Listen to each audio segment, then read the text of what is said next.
easy one. Is this the most, is this? Reliable, most current.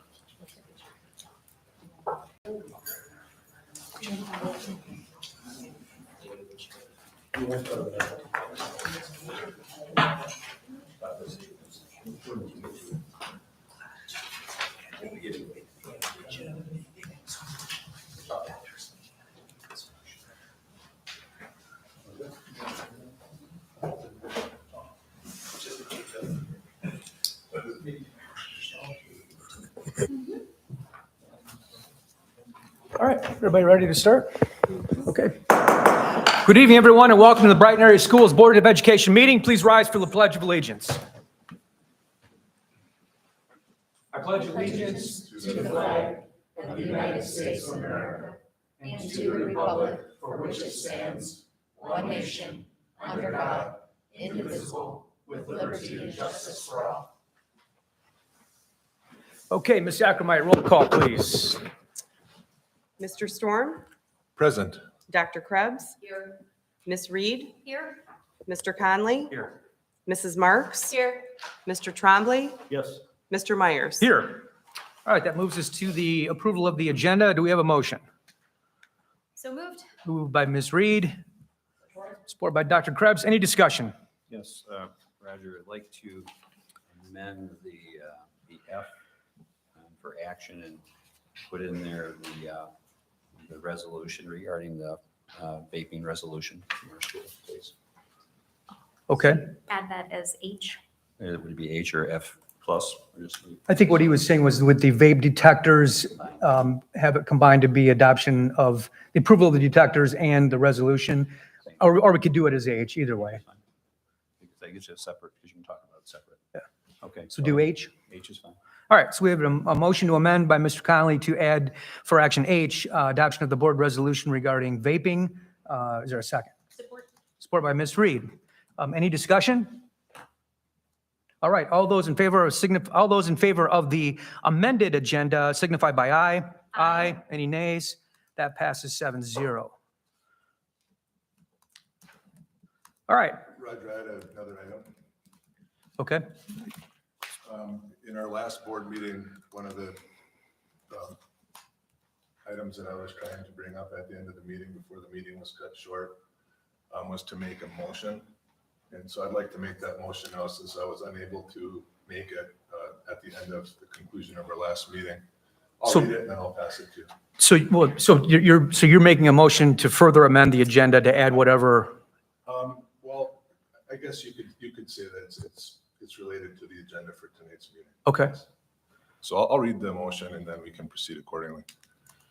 As an elected board member whose responsibility it is to preserve full and complete transparency with the community that elected us to serve them, I would like to make a motion that by roll call vote, the BAS Board of Education waive the attorney-client privilege associated with the third-party investigative report that was presented to the BAS Board of Education and BAS administration on Monday, June 12th, 2023. In doing so, and as part of my motion, BAS would preserve the confidentiality of both of the involved parties, but provide full and complete transparency into how the BAS administration handled this Title IX case in our district. And just a point of clarification for my peers on the board, this motion was written with intent to make sure we preserve our role in this process. I am not suggesting that party A or party B is guilty or innocent. My intent in making this motion is to afford the public transparency and visibility into an important matter that they deserve to be involved in. Second motion. All right, so we have a motion to amend the agenda to add an item for discussion regarding waiving the attorney-client privilege regarding the June 12, 2023 communication by Mr. Storm. Yes. It's been seconded by Mr. Trombley. Is there any discussion regarding adding that item to the agenda? Which I guess would be proposed item I for action. No? Okay. All those in favor, I'd ask for a roll call vote. And Ms. Ackerman, roll call vote, and a vote of yes would be in favor of amending the agenda to add waiving the attorney-client privilege regarding the June 12, 2023 communication. Just, if I could, just to clarify, we're only amending the agenda at this point. We would later discuss whether we actually want to take action on that motion. Correct. It's Yep. just to add it. Okay, yeah, roll call vote, please. Mr. Storm, Yes. Dr. Krebs, Yes. Ms. Reed, Yes? Mr. Conley, Yes. Mrs. Marks, Yes. Mr. Trombley, Yes. Mr. Myers. Yes. All right, so that passes, and so we will add an item I under for action, waiver of attorney-client privilege regarding June 12, 2023 communication. All right. Okay, so that, we have our agenda. That moves us to the next item, which is the call to the public. If there is anyone here who would like to address the board, this is your opportunity to do so. If you would like to address the board, we have cards in the rear of the room. We ask you fill it out, place it in the box. You have 3 minutes to address the board. Is there anyone here who would like to address the board during call to the public? Okay. Seeing none, that closes the call to the public and moves us into the for action portion of our agenda. Item A, regular meeting minutes of September 11, 2023. Do we have a motion for approval of the minutes as presented? Moved by Dr. Krebs, Second. supported by Mr. Storm. Any discussion? Okay, all those in favor signify by aye. Aye. Any nays? That passes 7-0. Moves us into item B, Human Resources Report. Dr. Outlaw. Okay, there are three resignations that are included in this. We have 3 people that are connected to our shared time services program, and we had some communication the other day that the board needed to take action on these non-renewals. And there are 3 individuals on this. Are there any questions that you have? Will there be additional information coming about any other board action that is necessary later, or is this the conclusion? Yes, so this is related to people from this year. So this is implementing the process fully here. There may be some other communication coming from legal counsel regarding past non-renewals. Okay. Okay. Do we have a motion to approve the Human Resources Report as presented? So moved? Moved by Ms. Reed, supported by Dr. Krebs. Any discussion? All those in favor signify by aye. Aye. Any nays? That passes 7-0. That moves us to item C, the Troon Annual Policy Updates. Ms. Reed, you want to, is there anything further? I mean, I know we've talked about this before, but No, I don't know. Well, I didn't see any questions. I apologize if it's buried in my email and I didn't notice it. But I didn't get any communication from anyone. The board package included summaries of what Troon had proposed. So this is what the policy committee had sent forward for the board to review. all right. Do we have a motion to approve the annual policy updates from Troon as presented? Moved by Dr. Krebs. Second. Support by Mr. Storm. Any discussion? Mr. Conley. Yep. So the in red on this is that Truon was Yes, recommended, and we're just approving the new addition. that's correct. There were no, all of the redlining that you see is from Troon. The policy committee did not make any recommendations. Yeah. Okay. And then I would just, in this policy stuff, the law is clear. It says, under Michigan law, Board of Education has the ultimate responsibility for, safety and welfare, educate students, revise school code, setting the curriculum and courses taught in the schools, negotiating with employee unions. This is the responsibility of the school board. It says that in here. And this is from MESB, which everybody likes here. I don't really like them that much. But this is part of that stuff, I guess, in a way. But it seems, like I said, as we turn over, if it adds more responsibility on the president of the board, or if we all are equal in our vote here, it seems a little heavy that the president would have that position outside of the board. As I guess, as long as the rest of the board is okay with it, I'm okay with it. That's what it is. So So as I read it anyway, and again, I'm not a legal expert, it puts it, I'm not sure what you're well, referring to. just like up on A, page 11. Yeah, where- Violation for that. Yeah, it talks about ethics, it talks about who can cite a complaint, and then it says other applicable law. Does that mean we're gonna go to the prosecuting attorney now with board member ethics violations? I mean, I got it. You know, but it doesn't mean anything different than we've had over all the years anyway, technically, from what I can tell. But, so, that's all I have to say. Just the school board as a whole is responsible, and I don't know that any one person should be any different than any others. I think maybe we should all have the same weight in that particular situation.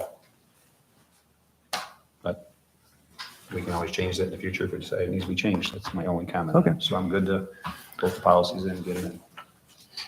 All right. All those in favor signify by aye. Aye. Any nays? That passes 7-0. All right, moves us to item D, the MASB delegates.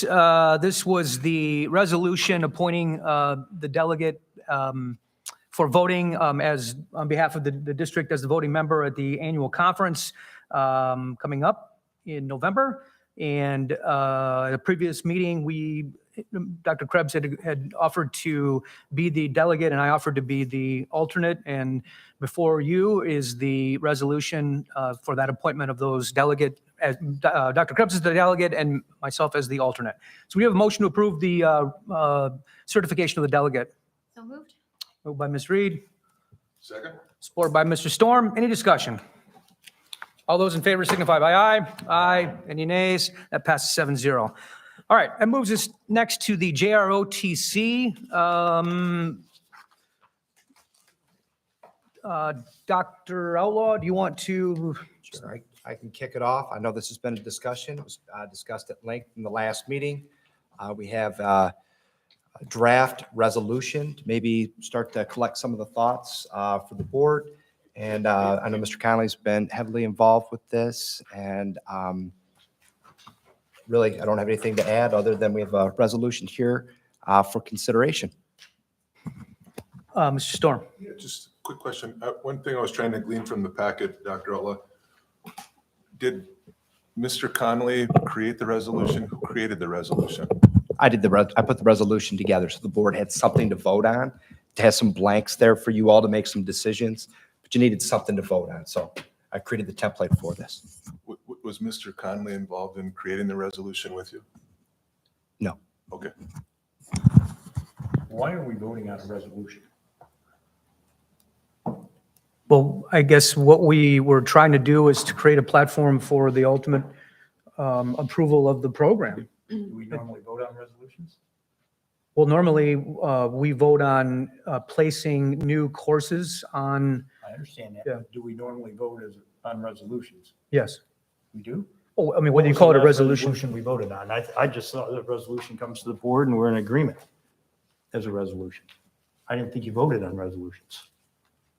Yeah, you have, the board can't act if, I mean, if we're going to adopt a resolution to structure a new program, I mean, that's got to be approved by the board, especially if it's funded, if it's, I mean, obviously we don't even have the approval yet from Navy, but we were, as I understood it, we were trying to be proactive. I mean, this is what we discussed at the last meeting. We were trying to be proactive in adopting the parameters so that ultimately if the county, as I understand, the county is voting tonight. Is that right, Mr. Connolly, for the initial funding? It's approved 9-0. Okay. We've already voted. And then obviously we're waiting for the Navy to respond. We wanted to have our ducks in a row so that rather than waiting for the Navy to respond, if and when they do, that we would have it struck, we would have it I set up. understand. My only question is, as it's called a resolution, don't we just vote on board action items? Again, I know we've had resolutions in the past, but again, I'm not so sure that we've actually voted on resolutions. Just a matter of words, I guess. I guess it is. Item I mean, H tonight is a resolution as well. What's that? Item H that was just added is another resolution. So Yeah, I see that. Yeah. Yeah. Okay. Mr. Storm? Yeah. I'm just curious, when you mentioned we developed it, Roger. Did you and Dr. Outlaw? I'm just trying to understand how it originated, where it originated from, the resolution that's in the packet. So Dr. Outlaw, as I understand it, Dr. Outlaw drafted it, created obviously these draft parameters with the blanks. It was then reviewed by Mr. Trombley and Ms. Marks and I Executive committee. at the executive committee. The three of us agreed on this language and we brought it forward. And it was obviously in the packet. And the expectations that we would have obviously discussion tonight as to, I mean, we're going to have to, I mean, there's a blank, so we're going to have to ultimately decide how, we want to move forward. I mean, the other alternative is to not take any action and wait until we hear from the Navy. My concern is that if we do that, we might be behind the 8 ball if we don't hear from the Navy, until close to when the deadline is for the course, being included in the course selection. So, I'm in full favor of the JROTC program, and obviously we'll vote in support of what we're all collectively trying to do. I guess I was just a little taken aback when I was reading through the board packet. I mean, from what I've gleaned through my board activity, being a member of the board, and what John has shared in prior meetings, I'm just surprised that John wouldn't have been involved in shaping the resolution, with you, Dr. Outlaw, before it came to the executive committee. And I'm just wondering what the reason for that was. Sure. So again, the board needed something to vote on. Yeah, I agree with So- you on that. As I've shared in some of the updates, there are questions that there's questions that you all have to answer. And this is trying to help you to make a decision. For example, number one, you have to have it approved. That's obvious. You can't have a program unless it's approved. Number two, it has to be done in enough time so that there's enough lead time. So we created a target by the end of the first semester. As long as it's there, we can target having it done by the end of the semester. It's a blank here, but it says student enrollment. It's a question that I had put in my update saying, what is the enrollment? If you had 2 kids, is that enough? Does it need to be 20? What does that need to be? That's a board decision. The fourth one, obviously you have to have appropriate staffing. 0.2 FTE is the ratio. It puts it in there for one class as a 0.2. So when you do for staffing, for salary, it's a 0.2 of a full salary for each class. And then the last one here is that you have to have facilities. These are the 5 things that you have to have in order to have it. Wasn't trying to be difficult or anything like this. Just trying to say these are the discussion points that need to be agreed upon. And these are from all kinds of conversations that we've all had about JRLTs. Yeah, I guess I didn't want to interrupt you, wanted to let you finish. I haven't said anything that suggests that you're trying to be difficult. The question that I posed to you is, why wouldn't you have included John in developing the resolution? That's all. It seems that the individual on our board who has advocated for the JROTC program, brought forth the idea, went to the Livingston County Commissioners to advocate on our collective community's behalf. Why wouldn't he have been involved in shaping it? So then when it went to the executive committee, it goes with the endorsement of our superintendent and the board member who helped spearhead the whole effort. I'm just wondering why he was not included. All right. Next question. Okay. Honestly, I'm just trying to help. Let's just cut to the chase. I mean, if there's something that Mr. Conley, this is a skeletal resolution so that we can have a discussion. Why do we need to have, Contentious? it's not, that's what I'm saying. What? You seem all animated. But if Mr. Conley has a problem, let's hear from him. It's very simple. Listen, I'm not saying John has a problem. Okay. He and I Then why have are a we problem. having this conversation? Why? Because as a board member, I would want any of you who champion an initiative and advocate and go to the length that John has on behalf of our community to have been approached by the superintendent to be part of shaping a resolution that is in front of the board tonight, in front of the community. I don't think that's unreasonable. Is that unreasonable? I think it's unnecessary. This is a skeletal basis, right? I will Yeah. listen to. So why do you think it's unnecessary, Roger? Because what we have here, the skeletal information that we have to discuss, okay? So having a conversation with Mr. Conley or anybody else Just is, Mr. Conley, the okay. individual who championed it. what is, I don't know, well, that's my point, is that if there's something that Mr. Conley thinks needs to be added, then let's talk about it, let's add it. Okay. I think it's just said elevating you thought it was form a over waste of substance. It is a waste of time to have this debate over who's coming up with the I'm not debating resolution. anything. Well, you I are. asked a question. I'm not debating Okay. anything. So, anything further, Mr. Storm? Nothing further. Okay. Mr. Conley? Thank you. Lots going on this project. Last week, Dr. Darg and I toured down to Jackson to check out a JROTC that's been in place for 20 years, 2 decades. And Jim, could you give us a quick report on that from the administrative level, what you found? I thought it was awesome, what happened. I think it's important that the board hears this is an established, well-running JROTC program with the Army, by the way, but related because they run under similar programs. Go ahead, sir. Thank you. Yeah, and actually, 2 years ago, when we visited that center for the purpose of looking at their robotics, I had a few extra minutes, so I spent some time talking to the person that's in charge of their JROTC program. I was very impressed. So when Mr. Conley approached me and said, could I get involved with this project? I said, absolutely. I said, and I know one place for sure that I wanted to go visit. So we went there last week, and that program is stellar. It's a 20-year in its existence. They do so much for the students, the schools, the community. It's fully funded by the Department of Defense. They have 2 teachers and a supervisor. And it was very, very impressive just how the students themselves conducted themselves. We had an opportunity to see them going through some fitness activities. And the facility itself was fantastic because they had actually a simulation rifle range was done all electronically with computers. They don't use any live firearms at all, which made us feel pretty good. They talked about the curriculum and the benefits to the students, and not just for those students that are interested in going into the military service, but for students in general and whatever they intend to pursue in their life. It helps prepare them in terms of building integrity, taking responsibility, having a healthy lifestyle. And it also covered a lot of military history and things that were applicable to other careers, such as in engineering. So it was impressive. I think we were there, 2.5, 3 hours? It was a lot longer than we expected because there was just so many details to the program. So they really walked us through from inception to developing a mature program and all the aspects of that. I don't know if you have any specific questions. I think one of the neatest things I asked permission if we could interview some students and they would talk to the clients of the program. And we found interesting different things. One, well, I didn't like the cooking class, so I took this. And we found different reasons people signed up for the class. I said, well, how's it going? Well, I'm in here too. So we're still there. So there were different things going on, but the dynamics of it were really neat in the organization. And they were very structured. A separate office for their instructor. They had the range and an area to work out. And the other thing they did in this program, which was really community minded, they had a morning session, an afternoon session, and then an after school session.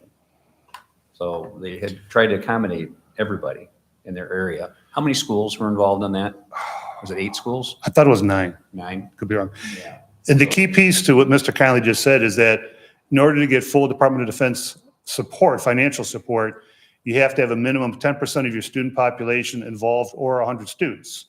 So by having the 2 blocks during the day, the after-school session, and they even have activities for the 8th graders, that all counts towards achieving that goal of 100 students, a fully funded program. And it was nice to see a professionally run program, and they're very serious about it, from the organization of their stock rooms to their setup when they came in and did their exercises and warm-ups. They all had their shirts on and belonged to the team. And then talk about an opportunity for students to develop leadership skills. They all had specific roles. They embraced those roles, did a great job of really running the program under the supervision of the teachers. Right. And everybody's invited to the program, even if they don't qualify for the military, as far as physically or academically, or they're all invited. And they can get that group of education for, let's say, if it's a 4-year program, they're entitled to that, and they leave high school with that. So, and that's what he told us, correct? I asked him that question point blank. He said, everybody. And I said, well, that's what we're looking for. And so thank you, Dr. Gardner. Okay. Appreciate the time you spent and driving. Actually, you drove too. That was even better. I got to take a nap. That took a nice time. Yeah, it was good.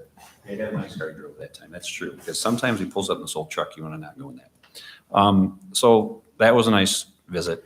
And then recently, the Livingston County Board of Commissioners was moving an idea around that they would help us start and help us fund the initial startup cost of this program. I believe that was last week, Finance Committee. So Finance Committee, but with a full board, they voted unanimously through the Finance Committee to support us. And then tonight, they just voted 9-0 to support it with the full board. So they're going to fund with ARPA fund dollars, $150,000 to roll out with, which will be awarded on inception of the program. If the program doesn't run, the money goes to something else. So that's how this works. And it's, I thought, we talked last time that if it didn't, they would keep those funds. I thought that was until the the, program. yeah, and When then it starts. if it doesn't start this year, they would add. They'll have the funds Okay. for us when the program begins, right? For 2024 is the launch date proposed. So But if 24. for some reason it had to be delayed another year, would we still be able to access those I can't funds? tell you, I don't remember. There was a Okay. lot going on there. We had Dr. Darga, I want to share, who came to help. So Dr. Darga came to the board meeting with the commissioners. We had Major Miller, who was here the one night. Miller made time to come there. And then we had the ROTC for the Air Force instructor from Howell Schools was there. And everybody was very well received. And he, the instructor, oh my goodness, he's got a decade now teaching in Howell. He's done a wonderful job with the Air Force program there. Very successful, hardworking. And so that's how that all happened. And like I said, I can tell you that I know it's good for 2024. And I would ask that question to their finance committee to verify it would be good after that. But right now we've got a date set for 24. And I think we can hit it. And the next thing that's happened, now we've talked about if the Navy's coming or if the Navy isn't coming. Well, there's Liz Mosier, I believe, has a copy of, or Dr. Mosier has a copy of the statement from the Navy that they'll approve the program, correct? I have one that says we're currently not, but they'll look at the fall, that we'd hear in the fall if we would get a program in from the Navy. Yeah, the program, the letter I have from the Navy states that they'll approve it in December. And it will be approved with the regular course and time that it gets approved for an NNDCC program, which would be a self-funded program by us and by Livingston County at this point, because they're willing to contribute. So that's a document from the Navy. So it will be approved. Now, but until it's approved, it's not approved. But their letterhead says it's approved. So something happened today, though, a little different. But the excitement of the program got around, and Dr. Outlaw was contacted recently by the chief from the Air Force. And I don't know that we want to change directions on that yet, but I think for tonight, I think what we should do is, here's my suggestion on this resolution. There's a lot in here that has to be filled in. I would just like the board to put the resolution to the side. I've got in here year 1, 2, 3, and 4. I don't have a first year startup test program. I have a program that shows a successful program outcome. Because we can't say year 1, we're going to say that we're there. The Air Force today told me that himself, the guy in charge from I believe the U.S., is that correct, Dr. Outlaw? Was he in charge of U.S. operations? No, I wasn't I think he 100% is. sure who he was. He was a deputy chief, so he's I a think he's in charge non-commissioned of all officer. Yeah. He, Not an anyhow, officer. So it looked to me like he had the whole country covered. And he somehow got an email that we were looking into this. So they're competing against the Navy, basically. I'll just tell you that. And they're not waiting for 3 years or 4 years to determine if we're up to speed. They're willing to come in the first day and put us up to speed on day 1. That's quite an opportunity. Now, I think, Dr. Mosier, did you get the application request from them? I got your request for us to fill out the Air Force application. I did not start yet, Okay. but So I've done a few of these. I know. So he's waiting for us to send it to him. He said then the ball starts rolling from their end. But he said the number of programs that they're looking to have. And I said, well, we have a program that's only a few miles from our school. And that my concern was, and the reason I didn't ask administration to apply in the first place was I didn't want to take anything away from the program in Howell that's very successful. His comment back was he believes that in this community, and I told him our citizens, how many citizens we have, a couple 100,000 in 5 school districts. And we talked about alignment of start dates of schools and getting our curriculum, or not our curriculum, but our programs in line. I mean, some people are still running that staggered schedule during the week. Some schools, you can't align with them. But to get these in order, maybe that would work for us in any of the programs anyway, in the consortium issue. We haven't talked about that, but we'll talk about it later. Because I have worked on that. And I know Dr. Outlaw is trying to work with other superintendents and discussing that to get us to a common start date. Yeah, we've had some good dialogue around that, but So with the success of these programs will be important to have that common start date, so we can all be on the same page, because somebody might want the Air Force, and if we do the Navy, it does give us an opportunity. But financially, what he said was 3 years. He would give us, he'd pay for the program, be a fully funded program for the first 3 years. And at the third year mark, we have to be making the break with the number of students. So that's a pretty nice opportunity. And he didn't know why the Navy didn't offer that, other than they may have enough programs in the state. So we'll see where that goes. So what I would ask the board tonight is that we approve that we're gonna do a JROT start in the 24-25 school year. The details to come. And then we have $150,000 in the bank to start the program with, which Belleville ran with one instructor, correct, for the Navy program. So they would cover 2 years of payroll for one instructor. The grant that county is going to give us, plus a little bit. And we also have confirmation if we do run the Navy program. Dr. Garga, what was our comment about equipment and supplies? I believe we have a funding source. We have zero investment. Correct. Mr. Conley and I, we met with a representative of Belleville High School 2 weeks ago, week and a half ago. Give or take. Yeah, so I had direct contact with their instructor today just to confirm a couple of things. One, that we're going to set up a tour of their facility and see their program, but also they have made a commitment to the Brighton area schools to make a significant donation in terms of uniforms and equipment, anything that we needed to get started with. And that was a big concern. So that's pretty much addressed. I think those are great developments. But that was through the Navy? Yes. That's the Navy. If we ended up in the Air Force Air Force would supply it all in. Yeah. He already told me today. If it's a funded program, It will I be. mean, if it's an NBCC. The Air Force isn't gonna do it. They're gonna fund it to start with day one. They're gonna walk in the door and give you everything to start with and do the, do they have that in writing? Hmm? Do they do that? Are they going to put that in writing? yes, Okay. as soon as you turn in the application. And will it depend on how many students we have signed up? Because that's, I'll be very frank, I mean, I have seen the good that a junior ROTC program can do for the students and the families involved and for the high school community. So I don't have any objection to a junior ROTC program as a thing that we would offer. And I apologize for not being as articulate as I want to be there. But my concern is the investment that the district will make over the short term and the long term if we don't have enough students involved. This is, I know that we've got a lot of sources that may give us some startup money here, but to stay a funded program, I think all of the services require you to have some level of enrollment. If we can't sustain that, then we're talking about picking up that tab ourselves. And I question whether we have enough student interest that we wouldn't find ourselves in a position where we're spending an awful lot of money to run this program for 10 or 15 kids. And if you've only got 10 or 15 kids in each class, isn't there a better way to encourage the same leadership abilities that we want to provide our students? If we want to educate our students about the job opportunities and careers in the military, guidance counselors and recruiters can do that too. There are other ways to accomplish those goals if we don't have enough students. So the most important thing to me in this resolution is making sure that we are honest with ourselves about what sort of student involvement we want to have in order to open the program and then to maintain it going forward. So I agree with you. We should plan for several years rather than just saying, okay, we'll throw it in the course guide and see what happens. We should make sure that we are comfortable going forward.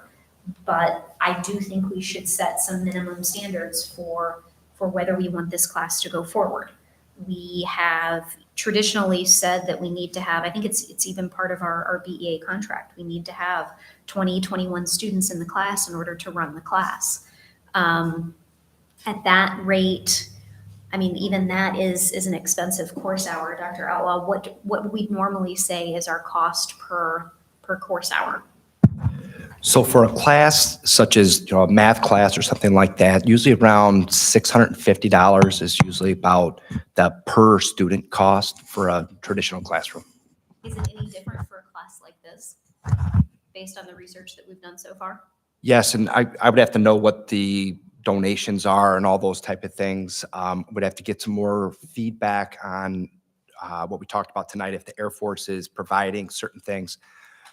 Some of the information that I provided before from 17-18, we had an estimate from Army, and I think it was 144,000 approximately of startup cost in 2017-18. And that did not include staffing. And then the staffing cost, I know that Belleville was able to do it with one. Howell has 2 instructors. So you have instructor costs that go with each one of your sections. So it's pretty sizable investment. Because we but- would likely have to have 2 instructors for each. I think hour. that is the preferred, but I know that it sounds like Belleville was able to do it with one with the Navy. So Yeah, until they were fully funded. So what they did is they had $60,000 a year budget for one instructor. And then when the program had started in 2019 and they were fully funded this year in 24 or 23, 24. So that's in the books, and it's the #1 program in the state, possibly the country. So here's the situation. We have a grant of $150,000 to help us start this program. We have an offer in writing from the Navy that they'll approve our program in December. I haven't brought that to the board to just talk about it. I brought it as it's a legitimate document that I read, and Ms. Mosier, I don't know if she's seen the same one or not, but that's the one I have, and I believe I gave a copy of it to Dr. Outlaw. You haven't seen it? I don't have, I've never Well, seen that. has anybody called the Navy? I have their original document that says that Anybody they would called look them? at. Has anybody called Okay. on behalf of this program? I did reach back out to them afterwards, and I sent them a letter because they didn't have any phone number on there, but I sent them a letter saying, asked them to reconsider after they had denied the initial request. And But they didn't deny the request. What they denied was a JROTC.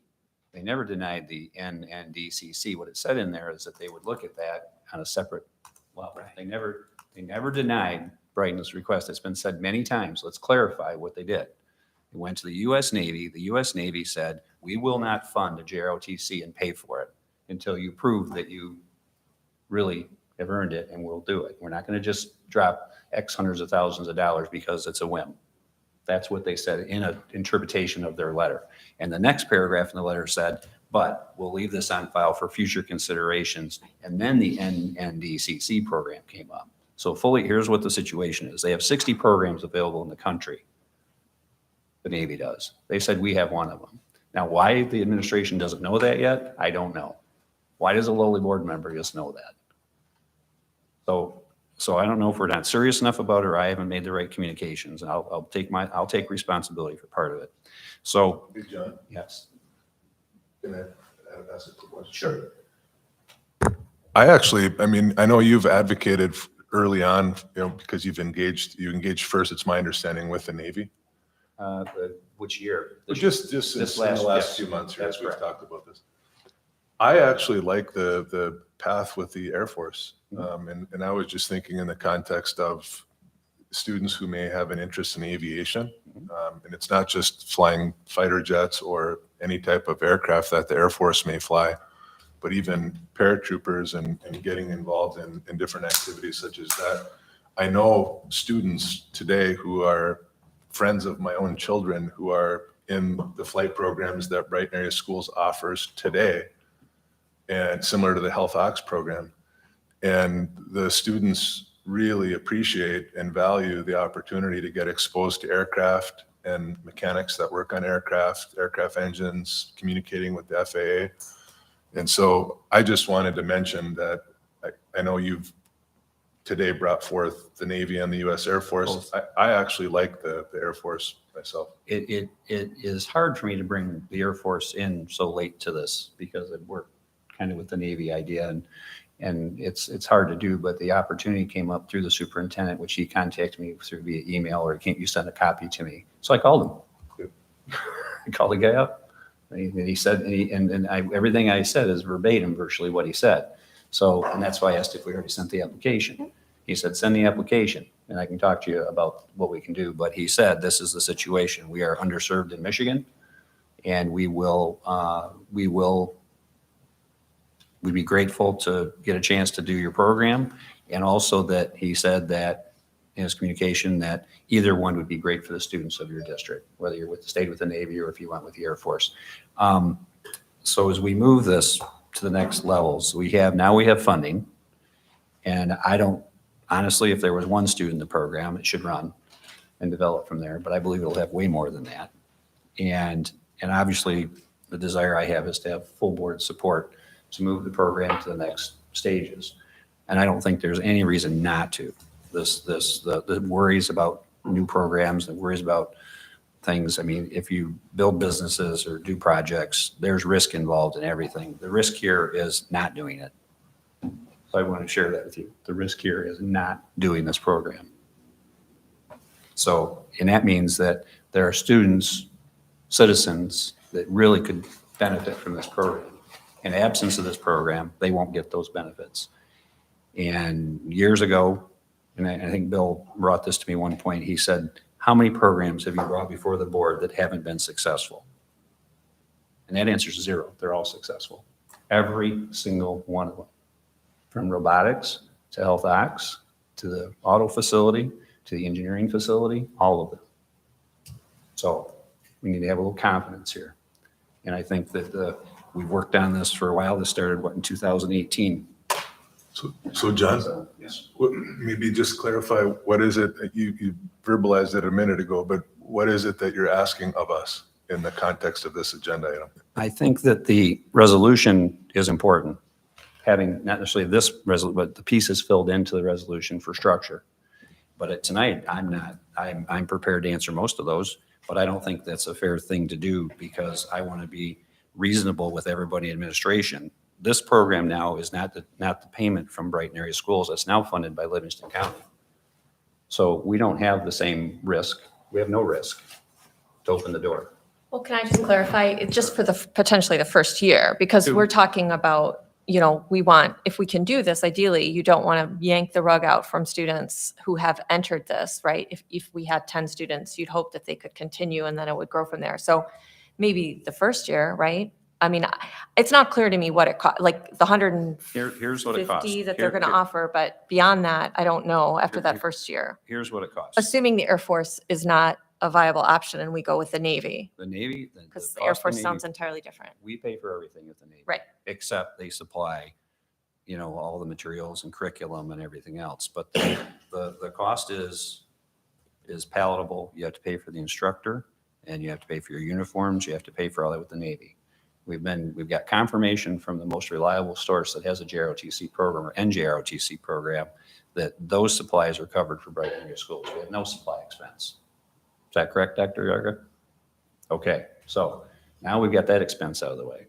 Now we have an expense for one instructor to start the Navy program. One instructor is about $60,000 a year. We have funding for 2 years now from the county money. Won't cost Brighton Area Schools 1 penny to run this program for 2 years. That's if we take the Navy program and use county funding. If we decide to change gears, now remember, Mr. Storm, the Navy has airplanes too. A lot of them. Absolutely. A lot of them. One of my former bosses flew on and off aircraft carriers. Okay, so they have plans too.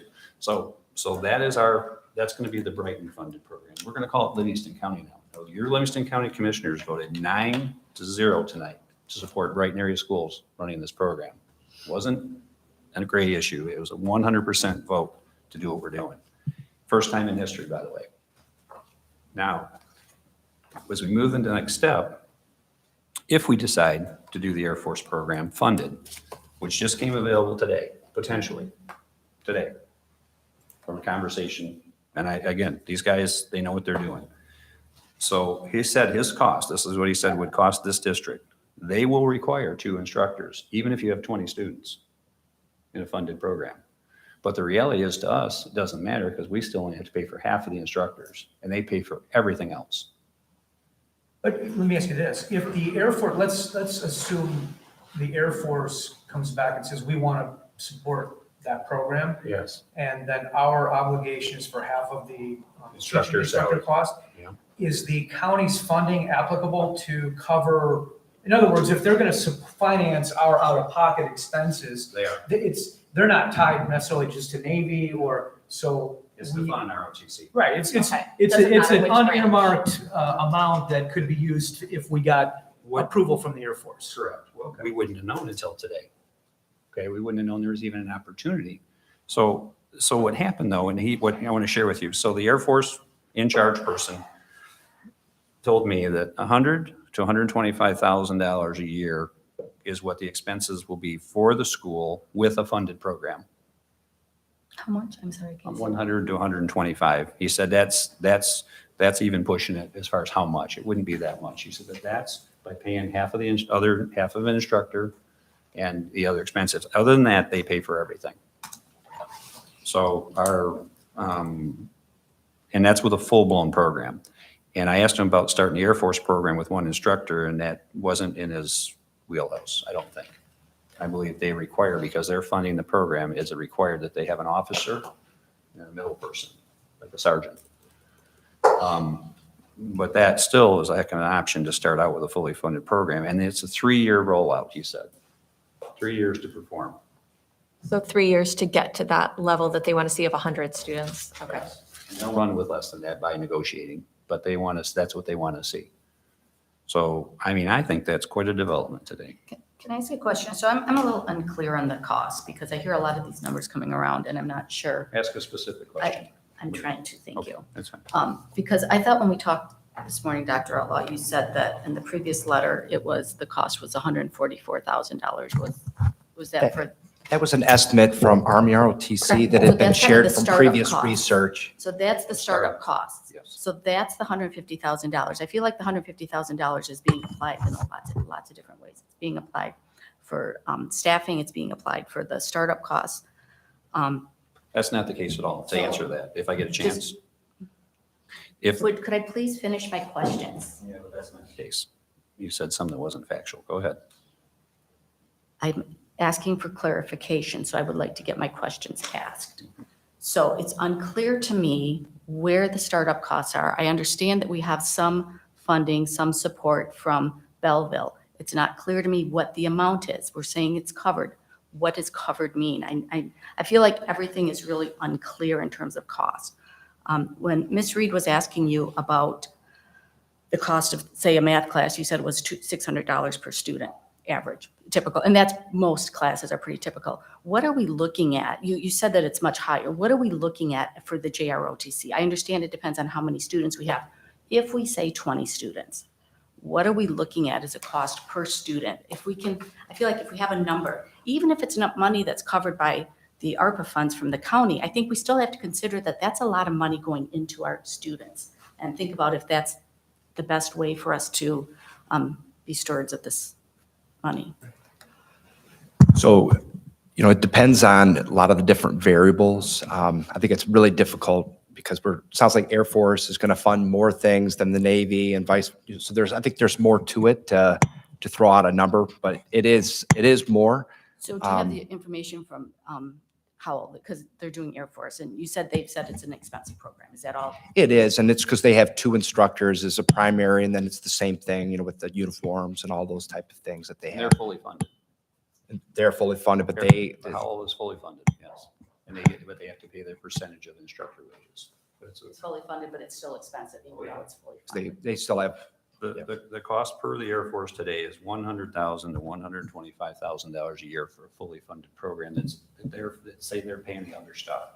That would be the out-of-pocket from the school if the Air Force signs you up. For 2 instructors. Yes, because that's required. So the question is, are we as a board willing to essentially fund $100,000 to $125,000 annual expense For to how many establish students? a JROTC program? I think I want to have a number. I don't want to say for 5 students. so Well- just I mean, 100,000 divided by clearly 20. we all acknowledge, right, if it's a new program that's starting, any new class, new program that's starting, none of us can predict with certainty the But I number of think we can students. have a threshold. We can have a number that we're starting with. If it's any other new program, we can't. If it's less than 20 students, then the class gets rescinded. I'm I'm just saying in the context Yeah. of JROTC. Well, if I could ask you though, I mean, are you suggesting, like Mr. Conley is, that we commit ourselves to spending whatever we have to spend, depending on which model we end up going with, regardless of how many students sign up the first year? To establish this program, yes. The answer is yes. I firmly believe in the JROTC, and I firmly believe in our armed forces and would support the program. I just have concerns that if we don't have enough kids in the room, it's not only an expensive program, but I wonder if it can actually function. Because part of what ROTC does, as I'm sure Mr. Conley and Dr. Darga saw, is it assigns leadership roles. And you can't really have leadership roles if you only have 5 kids in the room. We have to have a larger program in order for it to be an effective program. So I think it's important that we actually set a threshold that is either proportional to what we normally do for a class in the 20 to 20 range, or maybe even just ask some of the folks that we've been talking to in ROTC programs, how many kids do you need to have an effective classroom? And I think we should set our threshold there. Thinking about how we handle year 2, I think is probably more problematic, because not everybody that does year 1 is going to want to continue to year 2 and to year 3 and to year 4. So we're as a board going to have to think about whether we want to continue supporting year 2, 3, and 4 classes when they have fewer kids. And we're going to have to set thresholds there. I think that's going to be harder for us, just like we've seen with like the orchestra program as it started up. The pull through once the kids got to high school, that was a much smaller bunch of kids than we were hoping for. But did we want to support it going forward, knowing that the program needed a little bit more time to grow? That I think is going to be harder for us to figure out. But I think as an initial threshold, we're probably going to want to have, and the military is probably going to want us to have 20 kids in that classroom. Otherwise, it's not going to be a good educational experience. Can I, just following up on what you said about the numbers, because I do think it is a concern. You always see some attrition in anything, right? That's just natural. I mean, you could pick up other students too, but can you run it with mixed years in the same room? Like, could you have a year 1 and a year 2 in the same classroom so that you could have that instructor teaching it, but the students would be at a different point, or does that not occur for JROTC? You could, I mean, it's completely separate curriculum that Right. you'd be working on. Right, it would be like a 5-6 split or something. Like when I was in elementary, half my class was 5th grade, half my class was 6th grade, that same idea. So it is potentially feasible to do that? Well, they did it. Belleville just did it. Okay. Belleville ran the full program with one instructor all the way through until it was fully accredited. Right, but I think that the difference is, and that's why I asked Mr. Miller at the last meeting specifically that question, Yep. because I don't know, I think, Yeah, I'm the asking question, something Ms. Mark's different. question is a little different in terms of if you have a same class and you've got multiple levels. My question was, One can you have the same teacher teach different levels, They do. but each one in that individual class will be at the same level? And the answer to that question was yes. It's an open classroom kind of thing. Right. Right, but my question is, could one instructor teach year 1 and year 2 simultaneously in In the the same classroom class. in order to continue the program if we didn't have enough to have a full class of year 1 and a full Well, I class of wouldn't year know. 2? That's my question. We don't know, Yes, maybe that's- not. It might not be Yeah. possible. Maybe the only question we didn't ask. Yeah. So, I mean, I, The 2 schools we met with, we did ask what's the minimum number you need to start, and what's the maximum you could accommodate. Okay. But we didn't ask about a split class. I was just trying to see how you could make it work if it got dicey that second year to not drop it. or the drill portion of it would be easy to, combine people together. I think the instructional part, I think the curriculum, I shared some information from Navy on what topics were in Navy 1, 2, 3, and 4. And they are unique, so, perhaps there's some topics that can overlap. But it is difficult in any subject to teach multiple levels. For example, language teachers teaching Spanish 3 and Spanish 4 in the Right. same room is very challenging. But that is a good question. I think it would be difficult. It would not be ideal, I'll say I'm that. gonna- Go ahead. I mean, the resolution has my support if we're filling this in with 20. If we've got 20 students that want to sign up, assuming we have the approvals in place to get this into the course guide so that we actually give the kids a chance to sign up for it for this fall. I absolutely support it going forward. But I would like to see it with 20 kids. If I may add, and I appreciate the fact that the Air Force has stepped up and has indicated that they may be willing to fully fund it. It's a little bit ironic that it will be more expensive for us as a district under the fully funded program than it is for the self-funded or with the subsidy from the county. But putting that aside, I mean, I think that if I understand, the discussion, if we go with the Navy program, there is going to be zero investment. So whatever resolution we adopt, there's going to be zero investment from the standpoint that the county funding will cover the one instructor for 2 years. We'll have zero investment for 2 years because we'll get all the supplies from Belleville. We'll get all the funding for the instructor from the county. So we will literally have no out of pocket for 2 years. To me, that's a no risk proposition. I mean, that, if that's truly, and obviously whatever whatever a resolution would be adopted, that would be the premise. And frankly, I think that, and I would also, there was language in here that talks about, a majority being enrolled by the Brighton area students. I wouldn't have as much concern about getting rid of that. I mean, if basically all of the funding for that 2 years is coming from the county, I wouldn't have a problem. I mean, from other students, because it's not coming, it's not the Brighton taxpayers that are subsidizing the JROTs for other, and it's literally the county. That's so I don't have a, On that, Roger, I have a comment on that specifically. Let me just finish. I mean, my never thought. remember, but go ahead. On the other hand, I think that is what, as much as, I mean, obviously it's a greater financial commitment from the Air Force. I think frankly, we'll have a more difficult time filling the program through a consortium basis with other, like Howell in particular, if we have an Air Force program and they have an Air Force program. And if they've got their own Air Force program and I'm a Howell parent, why am I going to send my kid to Brighton to be in an Air Force program when they can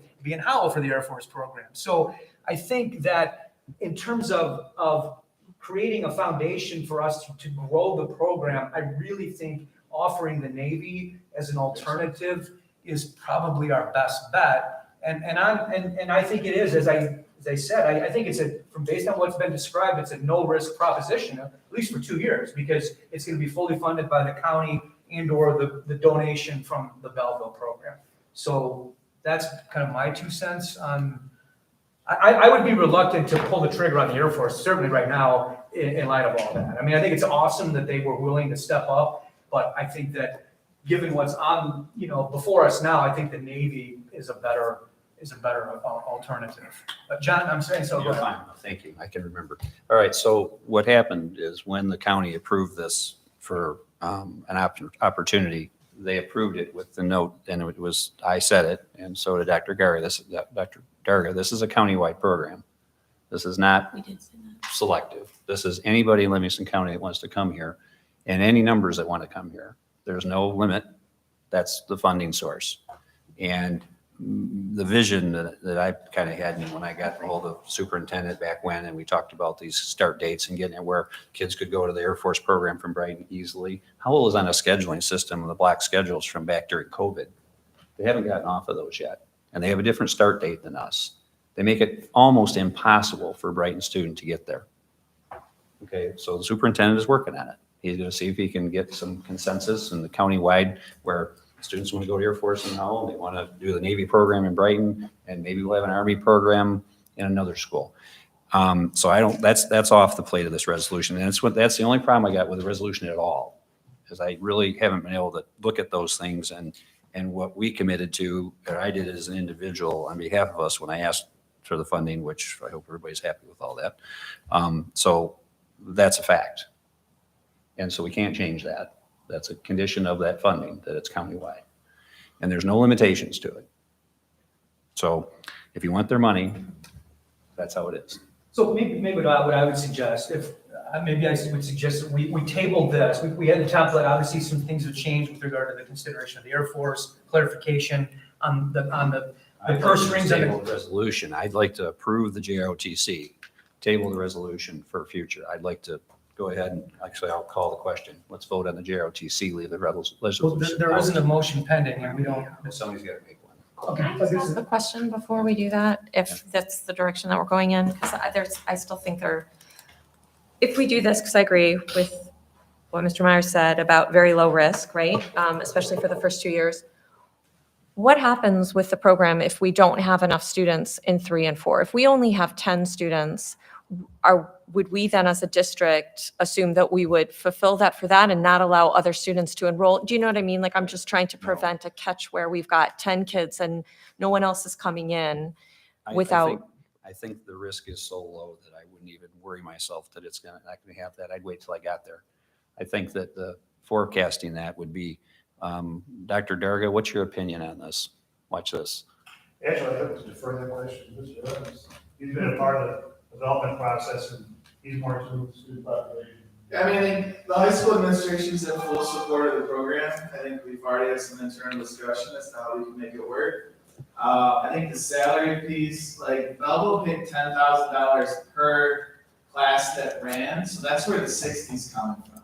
So if we're not running 6 full hours of that course, the instructor expense wouldn't be the full $60,000. So there is an option kind of for some of that partial component there, but for us, it's really just about the timeline to make sure that we can market it to students, knowing that we would be okay running it at a little bit of a smaller number to try and get it off the ground. That's what we already do with other new classes that are brought forward to try and get them off the ground. So no pushback or no real reservation there on the high school administration side. Thank you. On that, how many students in a pilot class how low a number of students have you had? It really depends, like the machining and the new class we offered in the engineering lab. I think we ran it at about 15 is what we ran it just to try and get it off the ground.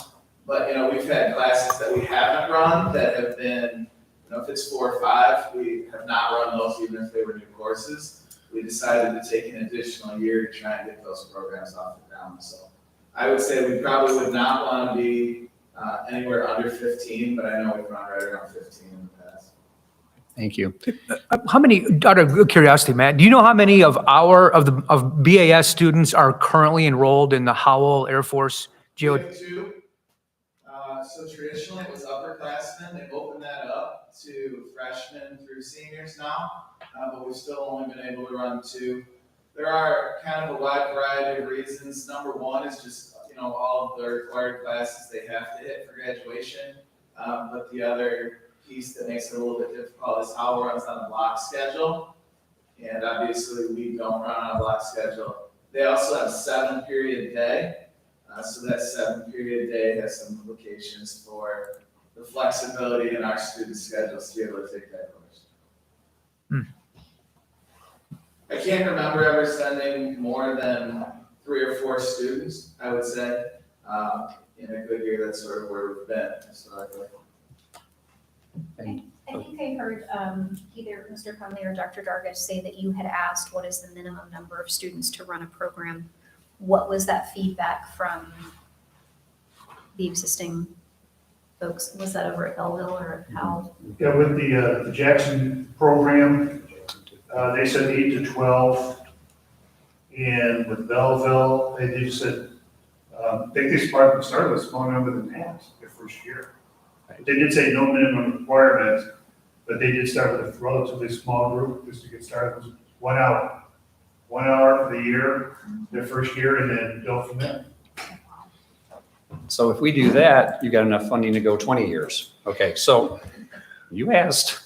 Yeah, no, I mean, that's why I think that's a better program, in my opinion. Right, well, here's the thing. Okay. Here's where I'm at, you guys, for this, on this. And I appreciate, like I said, the support of the board. I believe we can adopt and accept the JROTC program in its conceptual stages in leaning towards the Navy. Because that's what we've all talked about. And that's the one that I know the most about and how we can structure and funding and everything else. This Air Force opportunity just came up today. And as we've talked about, it's going to be more expensive for us to run the Air Force program with 20 kids and hiring 2 instructors to help 20 kids. But it's a great opportunity. And I wanted to share that with you because I look at these things as opportunities, not as negatives. This is just another opportunity that came because we were willing to look at this and talk about it. Yes, sir. So in the context of what we have in front of us, Yes. can we vote on this, John? I would like to vote on the JROTC period and not the resolution. Yeah. So And for want to the make a motion JROTC. and we'll get this So rolling? I'd like to make a motion that we vote on the JROTC program to start in 2024-25 school year. And we'll work forward on this resolution that Dr. Outlaw recommends. Then I'll second the motion. So as we discussed the motion then, why are we not able to just adopt this with some choices on how many students we want to have in the room the first year, and then removing the language about the majority being from Brighton? Why can we not do that tonight? I don't want to speak for anyone but myself, Ms. Reed, but I, at the beginning of the meeting, suggested that I think there would be value just based on the amount of time that Mr. Connolly and Dr. Darga have put into this, to have offline dialogue on the resolution, shape it, and then bring it back to the board. That's my, Well, that's fair. I'm concerned that I don't really know what I'm voting for then if I'm not putting parameters around it. One student. Okay, I mean, I don't support adopting a program for one student. I'm just saying, that's the condition. Heck, you But might have nobody I sign mean, up. if that's what you're asking us to vote on tonight, I don't feel comfortable putting my support behind it, even though I think an ROTC program is great. I think we gotta have a minimum number of kids in the room. Year round? I'm in support of continuing to explore, just as I have been for the last, 4 years. Six. Yeah, since Five. 2018. Six. So That's- it's that's a been long a time. long time, but And today's the day. So here's what I'd like to do. Well, we've never had the options that we have today, right? The That's county true. just approved it tonight, not 6 years ago. Good point. But we do have, I want to remind the board, and we're up in open discussion, and I think we're doing great with it. We have a surplus budget of in excess of $4 million, cash, maybe heading for 5. Now, in the interest of the students, on behalf of a program development and launch, if this district can't commit $200,000-$300,000 to that, I'd be shocked. We can spend on film, we can spend it on, other things, and we're gonna have to fix a pipe that we didn't fix at the right time. It's gonna cost us $100,000 next week. So, I mean, I think in a generalized sense, I think we can agree on this, and I can, Ms. Reed, I can share with you that we won't fail. We have together, actually. Every single program is at full capacity now, that you and I talked about years ago. So why today is it going to be different? The vision was there. We had 0 students in the auto lab virtually. They were closed, remember? Done. We're at 150 plus. We were done with, at one time, with health occupations. We were done. We were done. We were done. So let's take a little bit of vision from just a local guy, and let's give it a chance. We have nothing to lose. We only have stuff to gain for these students. There's nothing here that's a risk or danger. We are responsible for taxpayers' money, and I read that little comment, or I had it outlined. That our number one goal under Michigan law is to educate students. And the number one goal under the revised school code is setting curricula and courses taught in schools. And I'd like to take a polling, but I'm not going to do that, of how many board members have worked on curriculum and setting it and actually dialing in the class and knowing what's being taught in the class. So that's state law. I'm here doing that as a trustee of this district. And I appreciate the support and also the concerns, but I believe we can vote for this unanimously. I really do. And let's move this forward. And we will work through the details. At the end of the day, we'll shake hands on it and say, wow, that was really the right thing to do. So that's what I'd like to do, and that's in this resolution. I'm glad to work on it with Dr. Outlaw and staff and get this dialed in. And we cannot, like I said about taking this funding from the county, we can't eliminate students from other districts. They have to all be welcome. And I believe we're going to need them anyway. I think it'd be great to have them. We get this start date lined up, get everybody on the same schedules, opportunities develop for the students in schools. So I guess did I get a second on my motion? yes. Yeah. A second. So I guess we'll call the vote. Well, but there's still further discussion. Oh, there is. Go ahead. Yeah. You're in So charge. are we voting with no minimum? I guess I'm a little unclear. Well, I think, and that's where I'm not real clear on the motion was, a motion, I tried to write down, there was reference to leaning to Navy. I think that's too ambiguous. The I motion mean- is to have a JROTC program that starts the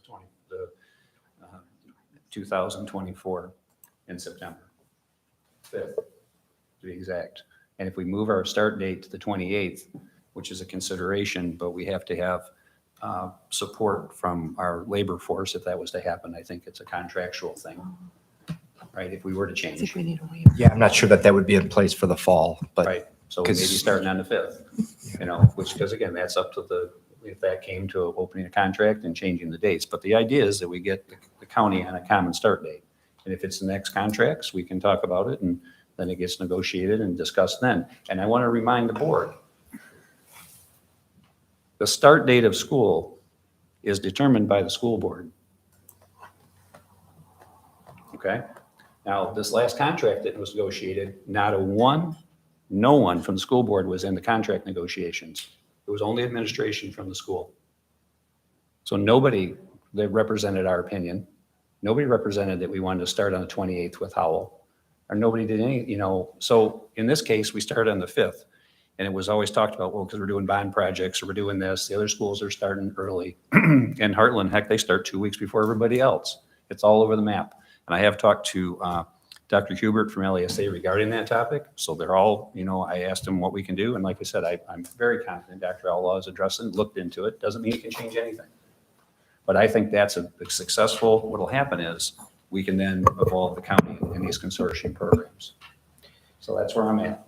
Well, just to follow up, we gave specific direction to the negotiating team that we weren't going to, we as a board didn't want to start before Labor Day anyway, because we, exactly. Yeah, So I that's just, fine. yeah, but the implication was that we were asleep at the wheel and we were letting That's somebody, not in that case, but we didn't have anyone from the board. as we shouldn't have. That's not what it says here. Under state law, it says right here. Right here. We give parameters Hang and on then. just a second, hold on, let me finish.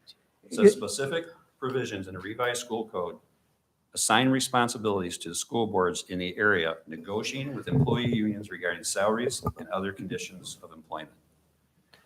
Now, this is MASB. Yeah. Okay. So I'd it like says. All right, so the, Go back to the ROTC. right, the motion is for the approval of a JROTC program starting in 2024, subject to further details to be ironed out in a resolution. Is that the motion? Does that bind us to going forward if, depending I don't on think what it the does. details are? Because that might be material. I'll just put it in with one student. That's it. I mean, essentially, you're seeking for us as a board to grant the administration the authorization to move forward in commissioning a JROTC program. That's essentially. One student will start it. I guess I'm a little uncomfortable with this, with just stating this as one student. I think the parameters set forth in the resolution are really quite reasonable, that we have these certain things in place, because one of the things that's required in terms of the approval received prior to the January 26th, my understanding is that this, so that the students have time to register, to select it in their courses. Suppose we don't get approval until July with this. With this proposal, with this motion, we could still offer it, and that means that students would not have the full opportunity to enroll. I don't think that's reasonable or fair. It seems to me like things like the January 26th deadline, that's giving students every opportunity to enroll. What we're trying to do is, the resolution is almost feels like it's giving more support. It's giving the students to make sure that they have every opportunity to do this by making sure that we have it in time for them to get it in the choices. To make Who's sure that we disagreeing set with it. that? I'm 100% in agreement with having this January 26th date. So then why it can't gives we it- set, I feel uncomfortable voting for things without these parameters in place, is Well, what I'm here's the saying. problem. Here's the problem. I didn't write this, and it says in here that's stuff we can approve. Okay, we can put that, we can cross that out. And I then- also have a year 1, 2, 3, and 4 included in my resolution that isn't then discussed at all by So can we anybody. table this and vote for it? Well, next that's what I mean, rather than saying we're approving a program subject to the details to be ironed out in resolution, I think we should table it. Mr. Connolly, I'm happy to meet with you sometime later this week or next week with administration. It's been tabled long enough. This is the first time it's been for action. It's been tabled before. So here's the Okay. thing, after 6 years of this, I'm calling the vote. And the vote's called, one person runs the program runs. It's funded by the county entirely. Okay, so your motion is to approve a JROTC program to start in 2024 with one student, subject to, with at least one student, subject to further details to be delineated in a resolution to be adopted by the board in the future. Roger, if I may, I think, again, anyone that's followed this dialogue tonight recognizes that, John is not suggesting a single. Right, of course not. It's a Right, figure at least point one. he's making, right, where Right. what we're really voting on as a board is to support in our community the district having a JROTC program. And we know with confidence that the program will be successful. There's enormous support in our community for the armed forces. And that's the motion. Right?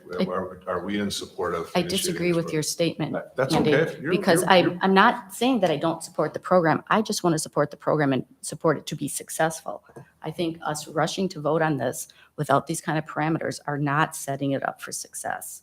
I feel like if we table it, we get the details that John wants to put into the resolution, we get a resolution that everybody can agree on, then we can set it up to be successful. Whether or not we vote on it today or we vote on it at the first meeting in October will not impact the results of this. It still has the January 26th deadline.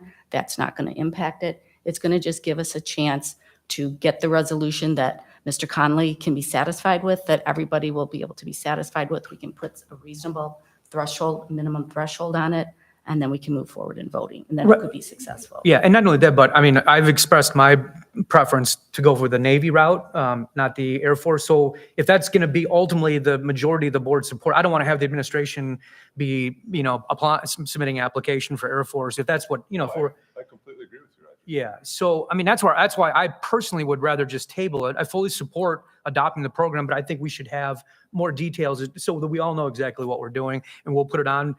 I'm happy to meet with, like I said, Mr. Conley and the administration and put together a resolution. I guess the question, what is impeding the district from moving forward with the Navy? If we authorize this evening, what, from your perspective, what would impede us from being able to move forward with the Navy? And for John to be able to work with Dr. Outlaw and the board to move this forward? Well, we already are working with, I mean, we've already submitted to the Navy and we're waiting for their feedback. I Yeah. completely agree with you. So I guess, I don't understand. That's the basis of my question. Yeah. I don't think there's anything that impedes the Right. continued work. So let's support John and allow him to move forward. Well, we can just have a consensus that we all support in concept the JROTC program and move forward. And we will work within the next 2 weeks and put together a resolution to flush out the details to bring it back. I mean, it's the same. Well, but my concern though is as I've said already, Mr. Conley wants us to approve going forward in 2024, regardless of how many students sign up. And I am not comfortable doing that. So if that's the motion on the table, that's going to dictate my vote. That's For not me, what's on the table, I don't think. That sounds like that's what's on the table. I would prefer that not be on the table also. I'm also in support, but I do think that being in support of it is different than saying in support with no numbers, no parameters. I would really prefer to have the details available if we're voting versus consensus. Let's keep moving this forward. I think there's a lot of support on the board for starting this. It sounds like administration from the high school is in support. I feel like we're all moving in the same direction. Response, okay? In a response to that, and I appreciate the concerns. We have a program that starts from zero and builds its way up to wherever it builds its way up to. And the not willing to make a statement and make a stand is continuous on some projects here. This is I'm not saying you're pushing it down the road at all, and I understand you want some details. The bottom line is, does this Brighton Area School Board want to start a JROTC program? Period. That's my answer. That's my question. And that's what I'm asking for a vote on tonight. I'm asking for a vote. The discussion on number of kids in the class and students in the class, we have no need to have any reasonable assumption of any number of students in the class because you're being funded by Livingston County. Correct. There is not Zero risk. there's not $1 going to be spent to start this program in Brighton area schools. But that's why I want to put that, that's my point is I want that type of language in a We resolution. have that language So- today. But it's not in your motion. Well, then it's going to be in there that the Livingston County Board, I'll add it to the motion. Tonight, the Livingston County Board of Commissioners voted 9-0 to support a JROTC program in Brighton area schools. The first time in history that anything's been done like that.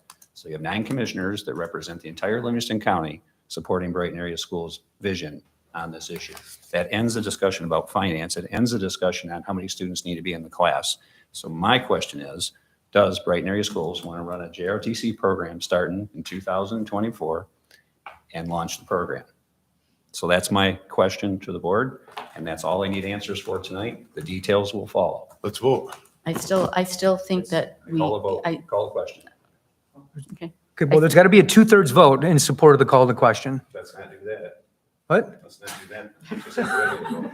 So Dr. Krebs? So I still want to, even though the commissioners are giving us, they're supplying the money, I still don't think it's fiscally responsible to run a program for one student. You can say, I guarantee it's not going to happen. You know what? If you guarantee it's not going to happen, then why can't we wait 2 weeks to get this fleshed out and we can move forward? You can continue to move forward. We're not denying the program right now. Unfortunately, if we vote on it right now, I'm going to vote no because I don't have enough details. However, if we can get the details, I would vote yes on it when we have the details with the resolution, we have some minimums and so on. So pushing it forward right now is not going to be supportive. I feel like even though we do have the money, it's not fiscally responsible to spend the money if it's only for one student. I mean, yes, we have the money, but that doesn't mean that it's the right thing to do. And I think, if you would let me go first, I think we are talking around each other and talking at each other in a way that we don't have to.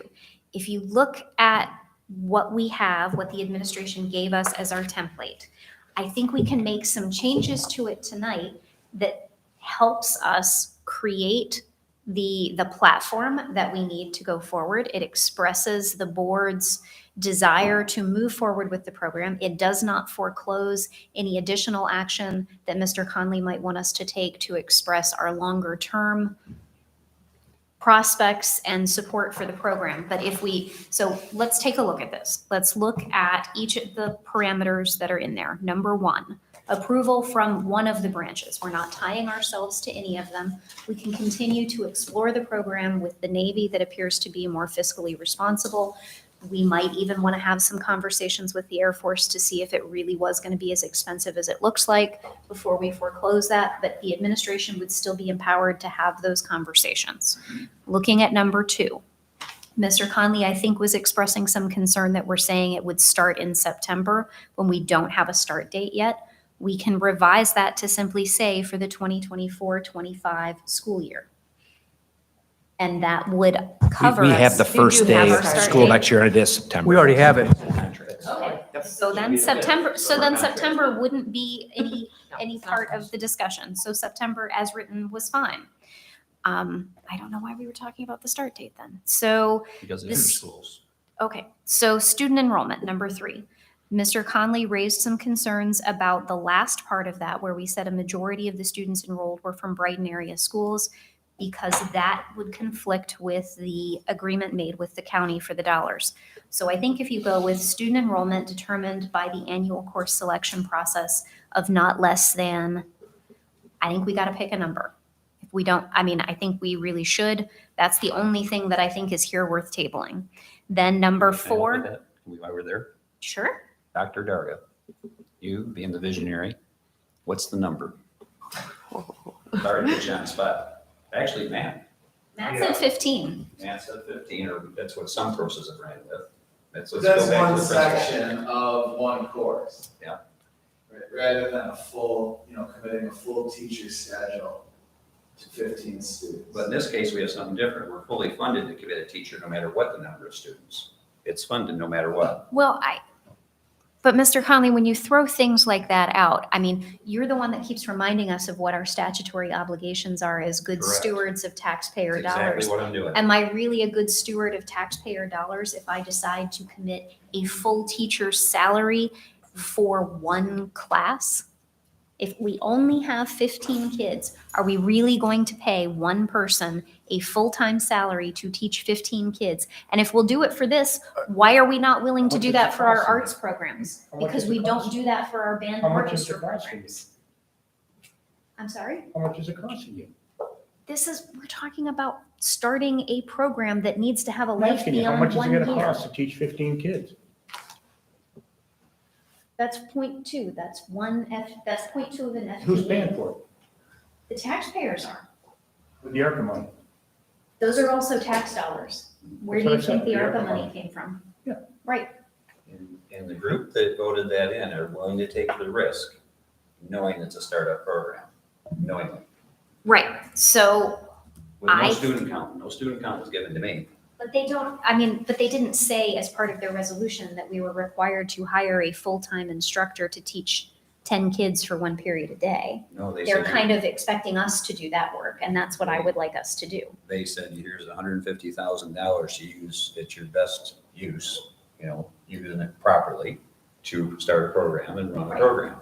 And I think the crux of this, if I heard you correctly earlier, Dr. DARPA, you mentioned when Belleville started their program, they didn't have a lot of student participation in the first year, correct? It was a relatively small number. So I mean, again, the whole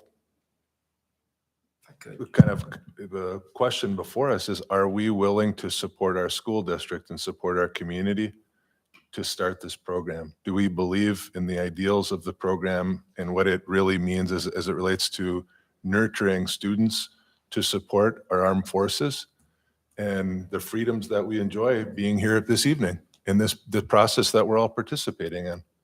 So to me, we ought to vote in favor of this and allow this to move forward. If I could just answer your question. I think you said that it was 10,000 per class in Belleville, if I'm correct with that. So had there been one class, it would have been 10,000. If it was 2 classes. So the mechanism is there. So that's what the 0.2 FTE is. So they would get paid a salary, but 0.2 of a salary for each class. So, yeah, Not a full salary for 0.2. Yeah. I go back to what I said before. I think there's no, if we go with the Navy program, as I understand it, there's no risk to us. The question becomes, if we're setting a minimum number, let's say we don't set a minimum number, we have 1 student, and then it's a $10,000 expenditure. The county's going to pay for that 10 grand. Student's going to get a free uniform from Belleville. We'll have $140,000, assuming, that we still have that money set aside for future programs. And as it grows, we will get that funding paid down. So I'm comfortable with that. My concern, though, is if we only have 1 student, let's say we find out in December that we're going to get the program from the Navy. We only have a month for students to then get into the course selection. And the question becomes, are we better off holding off? And then now that we've got the approval in December and making a push to get students to buy in to start the following year, where we might then have a startup of, maybe significantly more, and basically have a greater return on our investment of the county money. That's kind of where I'm looking at it from, is how do we best allocate the county funds to make this program successful? So I don't have a problem if, We answered, okay, so at least you're doing a good job. What's the next thing? So we agreed on 1 and 2, right? We're on 3. Well, but it sounds like Mr. Myers wants us to hold out potentially starting in 25 if we don't get enough students. Yeah, we won't have the ARPA money in 25, I'm afraid, but go ahead.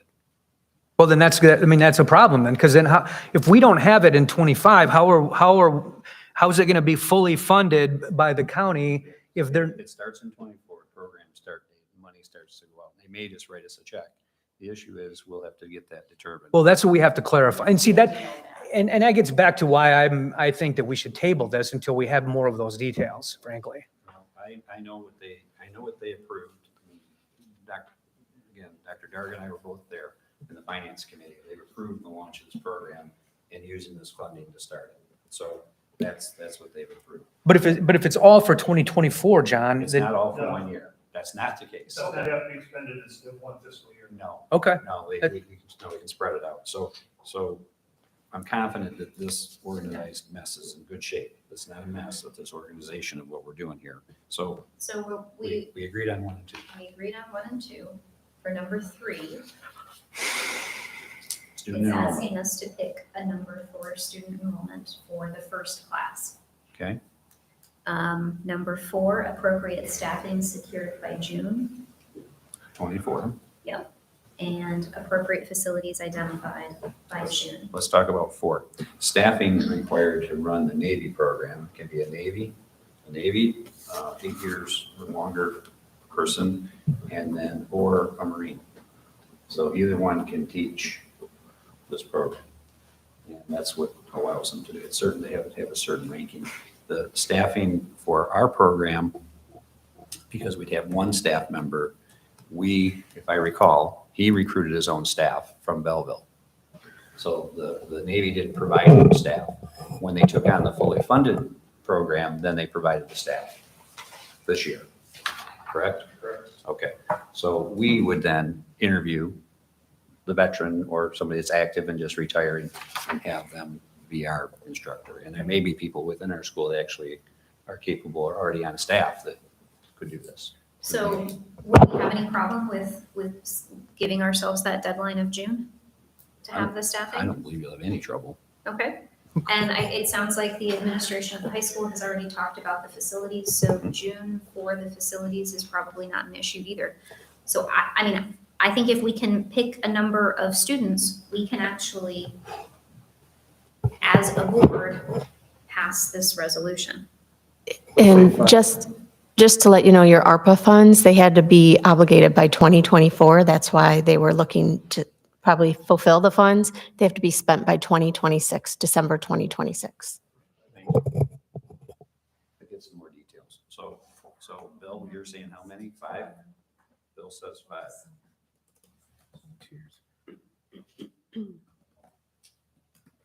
I think 5 is low. I think 5 is low. I like 15. What basis are you having that on? I think in terms of teaching a class, having taught a class with 5 students, it's really hard to really get the students engaged and working together. I think a lot of these ideals of leadership, as Mr. Reed spoke about earlier, even though we are funded by ARPA, it's still taxpayers' money. It's still not, I still don't think it's responsible to spend $150,000 on 5 students because we do have startup costs and we do have teachers. I feel like we would not run a course with 5 students. How many students are in the bridge courses that we conduct and fund That's downstairs? a different program. I don't know, but that's. If you had to guess. What's so different? I've been through the course, so 60 kids in the bridge, I think. yeah, so how many kids are in a class? I don't think so. But even then, I don't think their cost for their classes is as high as. Yeah, but again, how many on average, if you went to an average class down there? Well, there's a difference between attendance and There so I sure think, is. I think they're probably around 10 is Or less. probably, Some or less? I don't know. I don't have theirs, but I would say there's less than 10 kids in a room. I would Yeah. agree. Yeah, their costs are significantly lower, but Yep. yeah, Yeah. those are lower. I think your number 15 is what the high school has said, that they have 20 as the standard, but they've gone as low as 15. But again, Just we're throwing that out. talking about starting, right? This is starting. And the 5 is based off what I was told from the last program that started. Correct. That now is the most successful program in 60-some programs and possibly in the country.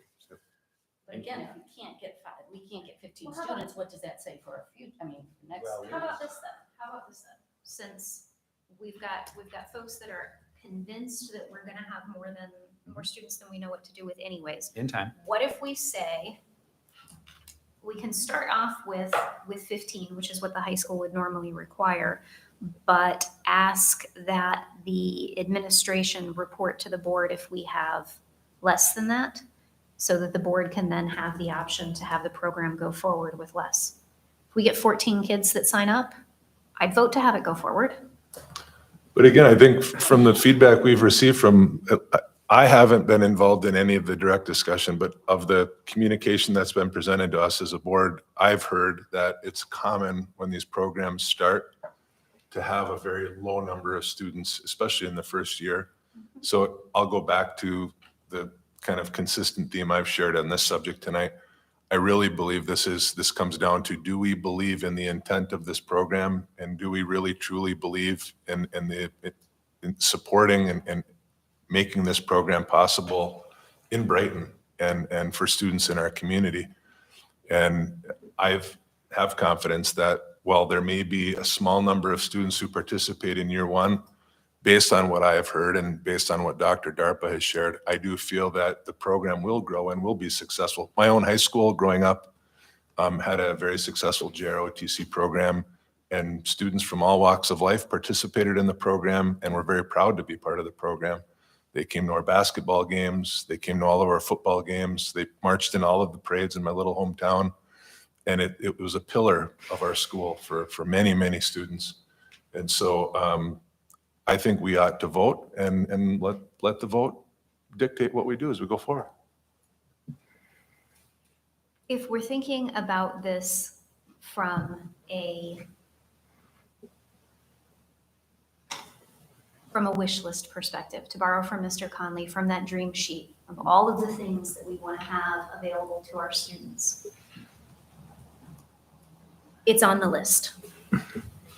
But one of the things that I think we are tasked with, that we are responsible for when we're sitting in these chairs, is going the next step and not just thinking about the dream sheet, not just thinking about what we wish our kids had access to, but we ultimately have to make choices about how we spend taxpayer dollars, how we spend the resources of our buildings. There are only so many classrooms.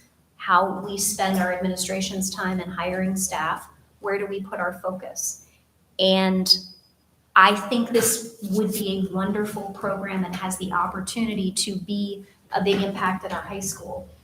But, you know, when we first started talking about this, we ran some polls with parents and students, and very few people were interested in it. We had more students that were interested in a Chinese class than were interested in an ROTC class. And we don't offer Chinese. There are a lot of things that we can choose to offer our students that would provide them with leadership opportunities, opportunities to learn more about this country and experience the armed forces. We could have lots of other things that students could learn about to engage with the world differently than just what we offer in our course curriculum. So choosing to do this without setting any minimum standards, I think, is making a choice that we're picking this over 1,000 different things that we could do. And for me, I have a problem committing this district to doing this if we can't even settle on what we think a minimum number of students for a successful program would look like. That's my only concern. So then vote no. I'm going to. My uncle was a prisoner of war in World War II and almost died in a Nazi prison camp, was locked in a rail car crossing Europe, guarded by Nazis from when he was captured to when he was put into a concentration camp.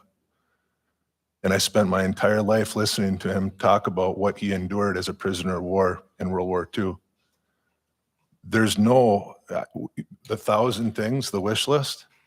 I absolutely will go on record tonight saying that I stand up for and support in an unwavering manner this program, what it stands for, the freedom that we enjoy as Americans in this country based on the men and women who serve this country. And if there's one student or 100 students, that student or students has my full support to make this program a reality in Brighton, Michigan. And you know, I'm glad you brought up Mr. Conley's dream sheet, because so far it appears that Mr. Conley is one of the only few board members that are sitting up here trying to push things for kids and trying to get things done for Okay, kids. but that's completely inappropriate, Mr. Trombley. You know Why? it. Well, because all of us up here spend countless hours. I mean, I'm that's- talking about it's programs so, for It's kids. so ridiculous, it doesn't even justify responsibility. Oh, We're that's all not up the here case, carrying out Roger. our responsibility, okay? That's We're right. not going to get into a discussion about beating my chest about how much I do versus I'm others. not beating my chest. So let's keep I'm the not beating my focus. chest to Let's what keep I the do. focus Did I on mention the my name? discussion. I said of- Mr. Conley. Let's keep the focus of the discussion on working through this resolution. And by the So, way, if we're going to have a resolution, according to Robert's Rules of Order, we have to have a resolution go through the resolution committee first. No, that's parliament. That's when you're dealing with Okay. parliamentary, not the small board rules. You're Okay, looking at the sorry. wrong rules, Mr. Okay. Trombley. Okay, Fine. All right. Yep, thank you for letting me know. You're very welcome. I appreciate your points about the minimum students. From my perspective, I'm kind of thinking of this is the way I'm thinking of it. The county commissioners granted the money essentially to the school to start this program. So it's not really our say. I mean, that was their decision to give us the money to start this program. I'm looking at the 2-year, very minimum risk to the district as a pilot. I don't know if there's a minimum that the armed services, if it's the Navy or the Air Force, would say we need in this classroom in order for this to be an effective class for the students enrolled. If there are 3 students, is that an effective class? I mean, do they care or do they not? I don't know the answer to Belleville had that. one. I thought it was 8 or 12. One class. They had one class, but they had 8 or 12, it sounded like, the first year. Yeah, Both schools that we talked to said they didn't have a minimum requirement to start. So from my perspective, it would be kind of a pilot program for 2 years. You try to run it, you try to get the kids involved in it. It is, while there is commitment from the district to provide the space and to spend time to hire the instructor, the cost essentially, if it's worked out where the uniforms are donated, as was indicated to us, and the county has granted the district the money to fund it, that's kind of what I'm thinking of as a pilot. And if there's only, if it doesn't go, it doesn't go, I guess. And I'd like to see that excuse me, you guys, I apologize. I'd like to see a 3-year on that, but that's okay. We can start with the 2 because I like the idea. And in support of what you're talking about, the student, 100% this operation would begin to run and with the goal of setting it to the 100 student number. This is not just let's see what's going to happen. This is an action plan that will take place, that will develop and evolve. And I shared with you on different occasions, we've talked about this, the board got behind our robotics team that started with 4 students. That robotics team, and I'm going to share this story one more time. I met the 4 original students in the classroom sitting on the floor, working with machinery that was wired incorrectly. Okay? That was in 2011, give or take a year. I don't remember the exact year. And that year, I walked in the classroom. I got a phone call from an executive from General Motors and told me the students were in our school. I said, what's going on? He said, you need to go over there and see what's going on. So from that day, I never backed off the support and bringing it to the board. As you know, I brought it to all of us, what we could do to help the robotics team. Those original 4 kids, or 5, 6 as a group, and then to 10, and then to 20, and then to 30, through their parent and administration support in some cases. But the parent support, General Motors support, Ford Motor Company support, as well as many other companies, grew a team to between 60 and 80 students. High percentage of young ladies as well in engineering. In fact, one of our students from robotics went to NASA right after graduation, the following Monday after she graduated this year, as a lead engineer from the robotics team. Okay, so these opportunities happen because this original start that was originally canceled, by the way, I was called to the school that it was canceled and being sent to Howell schools, and those students didn't have a place in Brighton. Remember all that? Okay, that's what happened. So now we had this robust robotics team. Not only did they compete, those students competed and won the world championship under the direction of their parents, management at the school, one of our staff or 2. They went on to win the world championship. Now they compete against 3,000 teams worldwide. It's the highest, hardest competition there is anywhere. And our students won by 1 point. And who went to those robotics meets? Who went to the world championship? I did. Bill did. Okay, in support of them over all those years and watched the development of the team. Now, that's American exceptionalism. It truly is. So now we're at another starting point. No different than when we met the kids in the classroom working on the floor and when administration said, we're going to cancel the team and send them to Howell because they got a better team.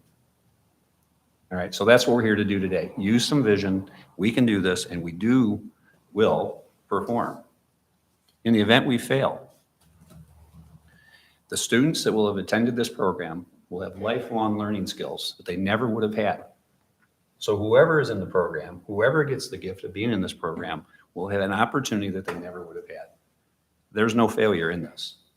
0 failure. So there's no downside risk. So I seriously, over all this time and all this work, I'm projecting a success no different than the robotics team, no different than our high school athletics. We spend $2 million a year on athletics. This is the athletics for the students who take this. This is their opportunity to shine. But they might not have another opportunity. This is it. So let's get with it. All right, so let's go back to the resolution. So it sounds like we're all in agreement with 1, 2, 4, and 5. Is that right? The only hangup right now is 3. The discussion has been on whether there is an inclusion of a minimum number of students for the 2024, 2025 year. We also talked about the deletion of this portion that says with a majority being enrolled directly in the Brighton area schools. I agree with that, but I think we need to include in that then that the program is being financed 100% through the countywide funding and the Bellevue supplies donation between the two of them. So, because otherwise, I mean, we have to, again, because it's a countywide funding, I have no problem removing the provision that talked about, there being a majority of the Brighton area schools. So I guess if everyone's on board with that caveat, the question, so the only thing we have left is, are we going to have a minimum number of students? Is everyone on? No, I feel about it. Was it 5? I don't know, Andy, I'm not putting, I said I'm fine with 1, just With knowing one? that it's a startup Okay. program and we all will be motivated to help it succeed. So I'm not at all concerned about having a minimum. About 10. I'm fine with 10. I'll vote for 10. all right, so we we reach that number, the dollars go back to the county. Right, but we want it to be successful for the students enrolled also, and, yeah. My concern is the advertisement, we're not going to find out until December, we'll have an official document. from the Navy. That's on us to work with the administration. Yeah. Yes, but that document from the Navy, though, comes in December and January. How much time does it to get to market to the No. students? Well, I think the students don't pick courses until February, so we've got January and February to get the word tight. out. well, I mean, if there has been some sort of commitment conceptually from the Navy that we're going to get it in December, we should start promoting it now, right? It's a formality. Okay, well, then we should start promoting it now. I mean, frankly. Yeah, I mean, if worst case scenario, it doesn't happen, then Right. choose another class. All right, so for purposes of so we're clear, so then paragraph 3 is going to say student enrollment as determined by the annual course selection process of no less than 10 students for the 2024-2025 school year, if financed 100% through the county funding and Belleville supply donation. We'll have the money either way, yes. Okay. So that's going to be the amended motion. And it was the amended. Go up to 15. I'd like to go to 7. I'd like to vote. Well, we got a right? So we have a motion on the table for the 10, as I read it, by Mr. Conley, supported by, was it you, Bill? I don't remember. I supported it. Or Mr. Storm? Okay. Supported by Mr. Storm. All those in favor of the amended resolution? Roll call vote. With a roll call vote? Sure. Ms. Ackermite? Okay. Dr. Krebs? Yes. Mr. Storm? Yes. Ms. Reed? Yes? Mr. Conley? Yes. Ms. Marks? Yes, Mr. Trombley? Yes. Mr. Myers? Yes. That passes 7-0. All right. Moves us on to item F, vape detectors. Who wants to? So are there any questions? There were 2 bids. We had Triton, which we piloted this year, and Mr. Castile and Mr. Jacobs are both here to answer questions. We also piloted Halo. Quotes have been received for both. Significant difference in price that was received between the two, and the administrative recommendation is to go with Triton. That is also from our law enforcement. They had a chance to look. Both law enforcement officers and all of our staff is recommending Triton, and that will cover all of our needs as a district, according to all of those people. Okay. And Dr. Arlow, what's the number? 61,000? Yeah, it's just short of 62,000. And for Halo, yes. 61,640. Okay. And Do- just, if I could ask a question on this one, I don't recall, is this funding part of the security grants that we received, or is this general fund dollars? Thank you. All right. So do we have a motion to approve awarding the Triton contract for $61,640? Motion by Mr. Conley, support by Ms. Reed. Any discussion? I'd like to thank everybody for getting right after this and getting it done. And that's in a positive way, and we'll continue to move on. Anything like this, that any board member or any citizen wants to bring to us that they think is an issue, and we can deliberate it up here and do it right. And I think this is a showing that we can do it right. And let's continue to do that. And we'll move forward spending the taxpayers' money in the benefit of these kids, students, not kids, they're young adults, and, you know, the little guys. All right, thank you. Okay, I agree. All right, all those in favor signify by aye. Aye. Any nays? That passes 7-0. All right, that moves us to item G, security investment. Whoops, hang on, we got we had one, you added one in there. Oh, did it? Yeah, G is security investment. So, all right, sorry, Roger. That's okay. All right. Nick, you want to, is there any questions? I mean, it obviously hasn't changed. Well, So this is all from Section 97. It's all from grants. So it is all grant funded for security. And Mr. Castillo can talk about any of the technology items, and Mr. Jacobs can talk about the window film. If needed. I know we already did this last meeting. If there are any additional questions. Sure. Did we add in those extra cameras for Stratton? There's 2 extra cameras that are going to go around the back of the building for the road, to monitor the road. Happy? Yes. Okay, good. And then, So what is, just for, I have the cover sheet summarizing the bids, and then the motion to approve, but the motion to approve just references the page numbers. So can you just help me? Because when I look, for example, it says window security film, page 64. Go to page 64, and it has, you know, all of the bids. So I'm just trying to understand. So I know that the bond committee has had some dialogue on this between the two, so maybe I'll turn it back to the bond committee. And That's those okay. are, I think, part of the question that you're asking.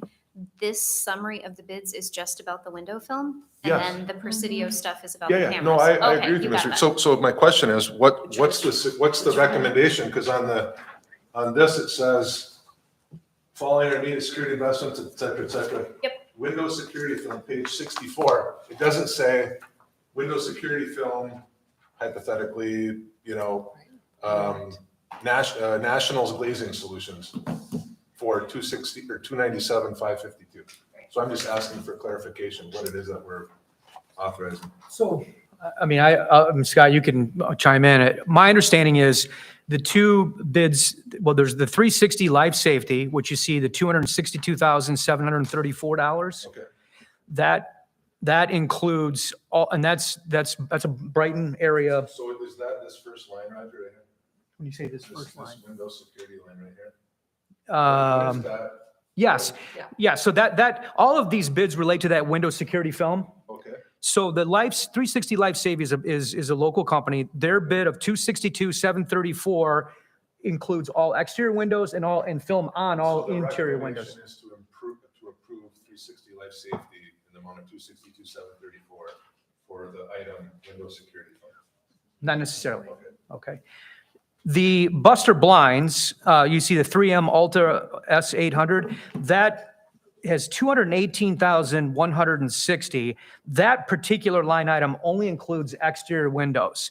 What has been added at table, there was the Buster blinds separate amount for $32,125, which covers all of the interior.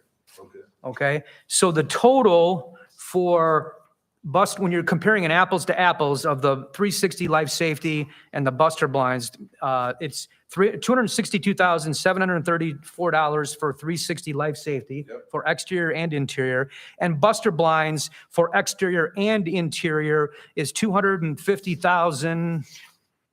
And I lost what? $250,285. So there's a $12,000 difference between those two. Buster Blinds they're a Traverse City company.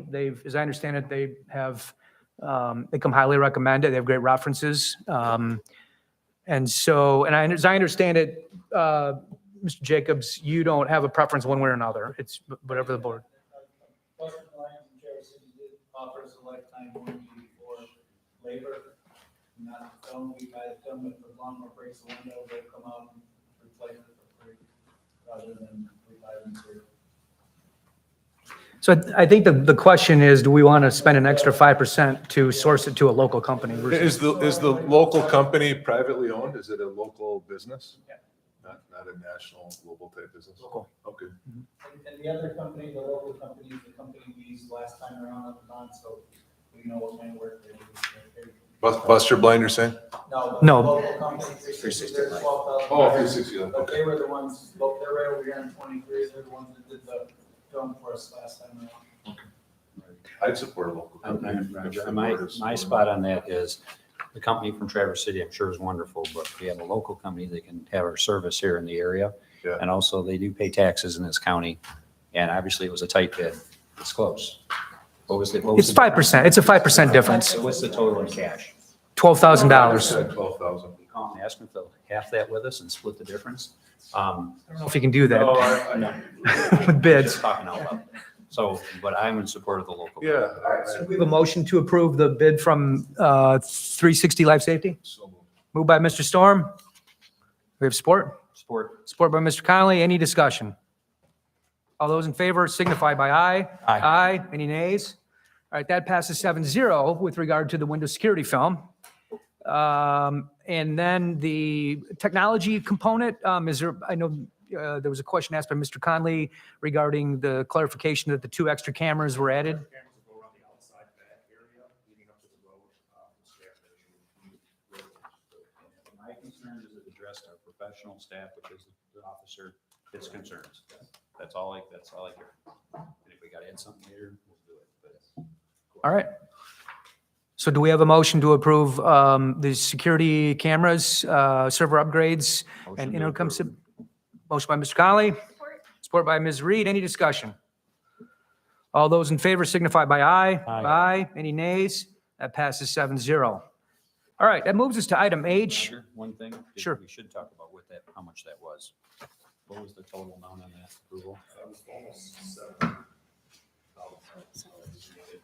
everybody understands, this is a huge investment on behalf of the safety of the students proactively, that we agreed to do this. And I think it's important because we're spending that kind of money. And on our list of things from the state and our requirements are it's interesting, they have educate students first and provide for safety and welfare of students second. Now, I would put the other on top, but that's okay. That doesn't mean MASB is perfect.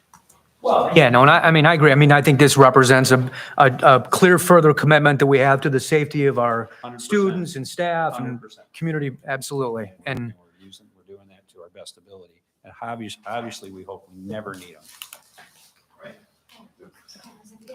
well, we use cameras every day, yeah. What about the film? The film and all that.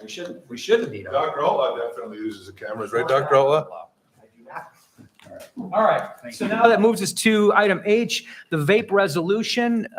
This is, the specific resolution, Mr. Conley, you passed out. It's been distributed to the board members previously. I'm assuming this is the same version that was previously distributed. Yes. Okay. Close. Touched up a little. This is the one I gave you. This is the same Yes. one? Okay. That was a last board meeting. And I'm asking for support of this resolution. And I heard some of the reasons about resolutions and where we stand on this, but I believe, again, it's an I in this one. I just thought that we could make a big dent in this. And then I brought the we into it. I'm hoping the board will support this forward movement to effectively make a big change. I've given a copy of this to our county board of commissioners as well. And I've asked them to look at this and consider having them adopt this countywide as for the board of commissioners. I've also shared rough drafts of the first copy with other board members of other school districts, so they could possibly template something for their boards to look at. And then in the meeting that we had with some of the other board members for the other districts, a prosecutor sent our assistant prosecutor attorney, Carolyn Henry, to attend the meeting. So the prosecutor's aware of what we're working on. And it's had copies of things in our stop vape signs, and this, they picked up a little, what you guys wanted to do today. They sent those to them.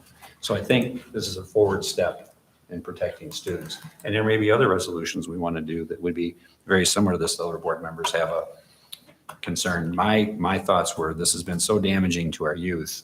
Just this piece of it, this applies to obviously a bigger picture as well, but looking what's happening and not taking a stand on it, I think would be, I guess the right term is remiss. Not that we did it intentionally, not that we harm a student, but if we can make a stand on this, I believe it's the right thing to do on behalf of the school. And I can share with you the stand we took earlier, a year ago or so, made a huge impact on our community. It was a small group of 6 people that were able to combat people that wanted to put stores downtown Brighton, lining Main Street and Grand River to sell things to your kids. And we were able to, with 6 people and the Brighton schools behind it, as well as numerous churches got on board, stop that from happening in the community. I'd like the same kind of support in us, and I think we'll see a very positive outcome. All right, and so I guess before asking if there is a motion to approve the resolution, I'll just say that because this wasn't in the packet, and this will be published if it is adopted, the resolution initially, it identifies the statistical information regarding vape use by minors, not only locally, regionally, but nationally. It discusses the harmful effects of vaping to the public and especially the minors. It goes through and identifies the public health negative, very significant negative public health impacts from vape use. And then based upon that information, I'll read this so that everyone understands. The proposed resolution based upon that information is as follows. The Board of Education for the Brighton area schools condemns any attempts by any business to sell or market e-cigarette and/or tobacco products to youth within this county. Furthermore, the Board of Education for the Brighton area schools requests that all representative boards, law enforcement, and community partners unite in an effort to reduce access to e-cigarettes and tobacco products to the youth of this community by bolstering and enforcing applicable laws and by expanding awareness efforts for youth on the dangers of these products. That this further resolved that this resolution, having been adopted by the Brighton Area Schools Board of Education, be made a permanent part of the records of the school district. That's the proposed resolution. Do we have a motion to approve? So moved. Moved by Ms. Reed, support by Mr. Connolly. Any discussion? I want to tell you that Dr. Outlaw helped me when we originally talked about it, got it started. And he's worked with us, and then Mr. Story, who is one of our teachers here in the district, helped draft this resolution. And that it was a combined effort along with information that we all had and advice as well from others that read draft 1, then the draft 2. And so it was a combined effort of several people. But I would like to thank Dr. Outlaw for helping start the ball rolling. And then our staff, very professional staff, I might add, very talented in this area. It was very helpful to prepare this along with the advice from people when they read them. And we fed it back to each other, and this is what's been drawn. So right here at Brighton Schools, we've developed this resolution with our own internal people and ourselves. Yes, and thank you, Mr. Connolly, Dr. Outlaw, Mr. Story, and everyone that's been involved in putting together this well-written resolution. All right, any further discussion? All right, all those in favor signify by aye. Aye. Any nays? That passes 7-0.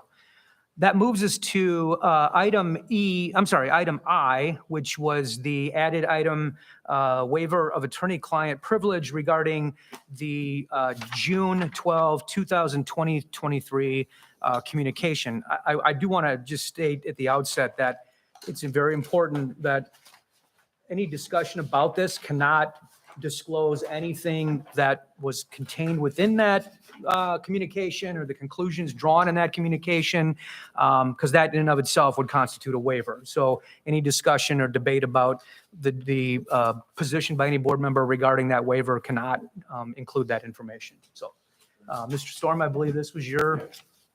So I just, as I mentioned at the beginning of the meeting and kind of carrying over from our discussion at the last meeting, I've been approached by a number of parents, multiple parents in our community. I've been approached by teachers in our school district.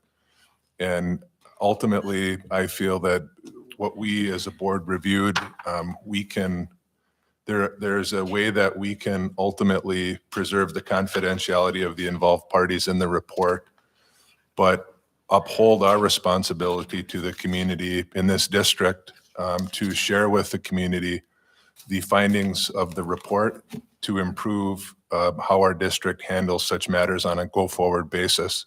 So the goal of what I'm recommending in my motion is to allow us as a board and the community to be made aware of opportunities for improvement that exist in how our school district handles Title IX cases.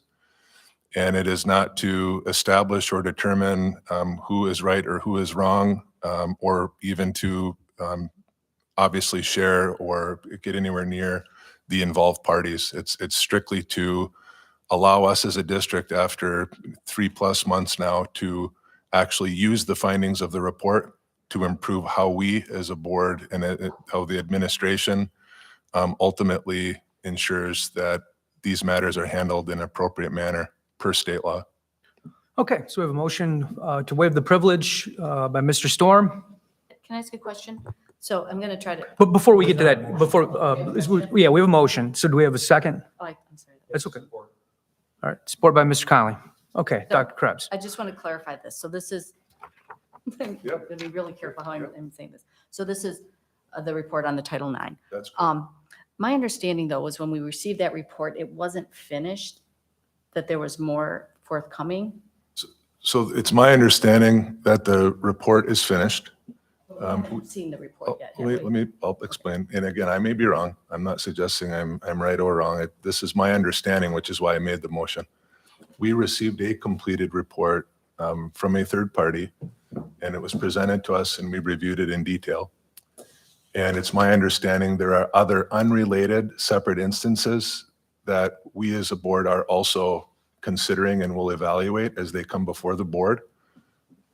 The motion tonight that I've made is specific and unique to the report that was submitted to us and that we reviewed with administration on That June particular 12th. case. The administration wasn't involved, just to make that clear, on June 12th.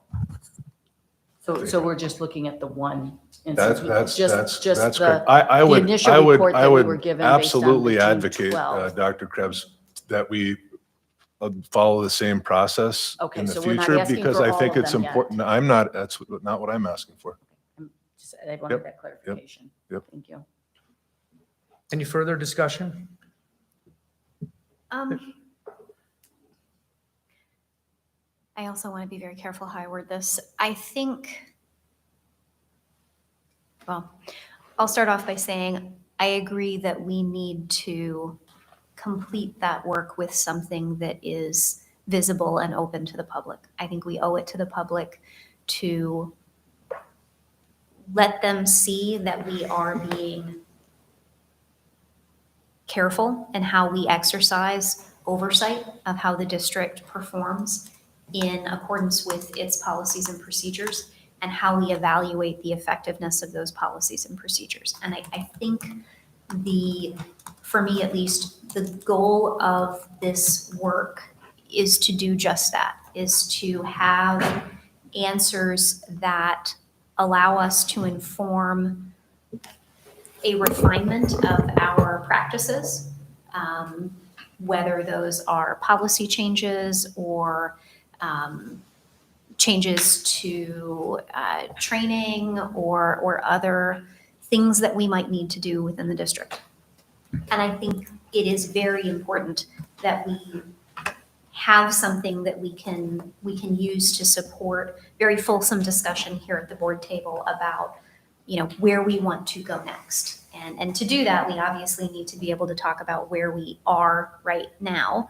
And we should be able to discuss that here at the table and with the public, with the benefit of some of the professional guidance that we may or may not receive in connection with this, especially since, we are paying good money to get that professional guidance. We should be able to use it here at the table to the most appropriate, in the most appropriate way. I do think that it would be valuable to have something different than just a copy of a report.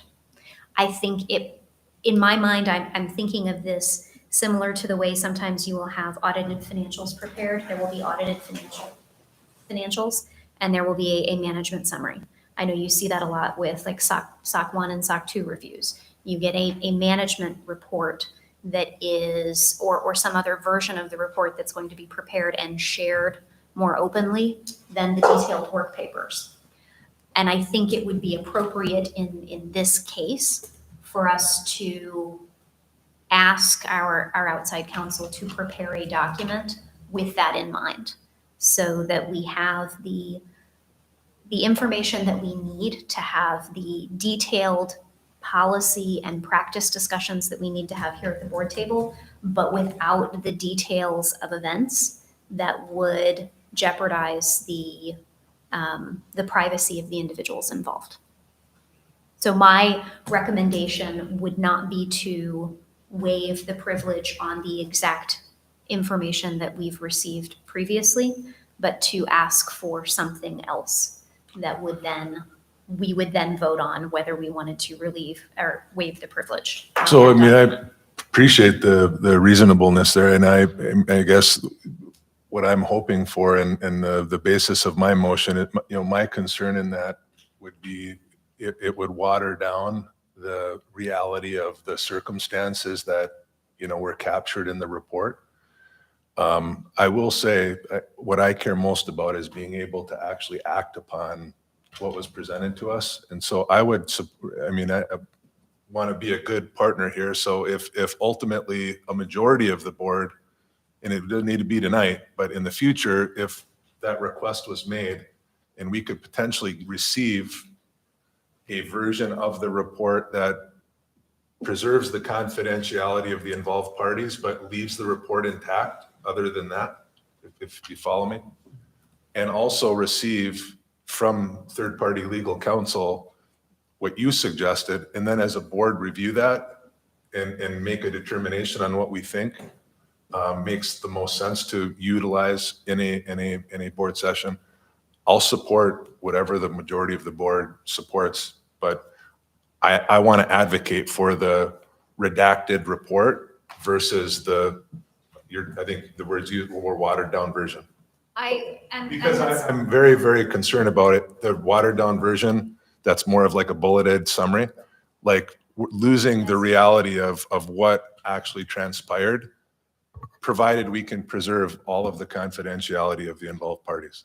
My concern is that if we are releasing a report that is specific to a particular incident, there will be no way for us to do that without exposing the individuals involved. Well, it goes beyond that, really, because legally you can't partially waive the privilege and redact.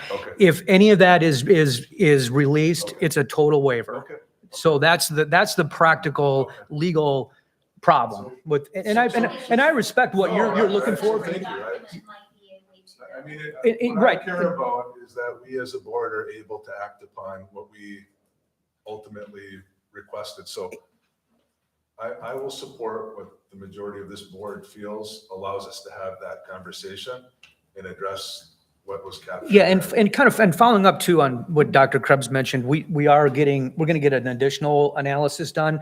The expectation is that we will then get, as we do as part of our, Troon policy recommended changes, we're going to get, the anticipation is that we're going to get recommendations for changes to our policy that will encapsulate, the items that were analyzed by the Title IX expert in conjunction with those scenarios. The other thing that's going to happen is that it's expected that the new Title IX rules and regulations are going to be promulgated in October by the federal government, which is going to require, a whole host of additional changes, some of which may make issues that arose in the context of those previous Title IX cases moot. And so there's going to be kind of a melding process, if you will, of things that the recommendations for changes to policies or protocols from the expert that we engaged to give us that feedback as well as changes that will be dictated by the federal government from Title IX. So it'll be a combination of both. And obviously we can have a more robust discussion, with the, in light of what we know in the attorney-client privilege communication, how that impacts what we want to do in terms of changing our policies, practices, and procedures moving forward. Again, the most important thing to me that I care most about is just exercising as much transparency as we possibly can around what transpired within our district. Sure. From a process and policy and procedure standpoint, and how we can fix that going forward. So that's my motivation here. Mr. Conley? As a board member who cares, I know all of you do, I think it's important what Andy's talking about. I can tell you that, if I didn't apologize properly one day or not, I apologize for being upset about things that Andy's even discussing. Okay, we're having a situation where that those things need to be handled. And I hope that, oops, there's that pencil again. I hope that through a common sense approach, which I hope, and I see it in our board and working together on things, we can come up with an answer to Andy's thing, because I know for certain if we had that answer before that meeting, which if you didn't hear my apology, I did apologize just a minute ago for that meeting and being upset about things and all that. If we had an open context and had an ability to do things, I think for all board members, even going forward, not just one that gets overloaded sometimes with that stuff, I think it would make a big difference. So again, sorry for my position on things sometimes and in that particular situation and some others as far as being upset about it. But I think this would help a lot so people understand and know what's going on in a reasonable way that's fair to everybody involved. That makes sense. And I think that's a good step forward. Maybe just to help move this along, Roger, can I revise my motion? Sure. I mean, actually, I don't even think there's a motion pending on the table yet, other than, oh yeah, you're right. I'm sorry, there was. Yeah, there is. My apologies. Yeah, so there's the motion for the waiver. So you want to amend? I want to amend it. Okay. And to amend it in the context of what Ms. Reed and you both referenced. And I'll try to verbalize it so it's not ambiguous. I would like to make a motion that we work with third-party legal counsel who prepared the report for the school board that we reviewed in closed session on June 12th. Yep. June 12th, 2023, and request a summary of key observations and process procedure failures that we can, as a board, act upon and implement positive change for the benefit of our community and district. Does that sound appropriate? Support. Ms. Reed? If I might word it differently, if Please, that's all right. please.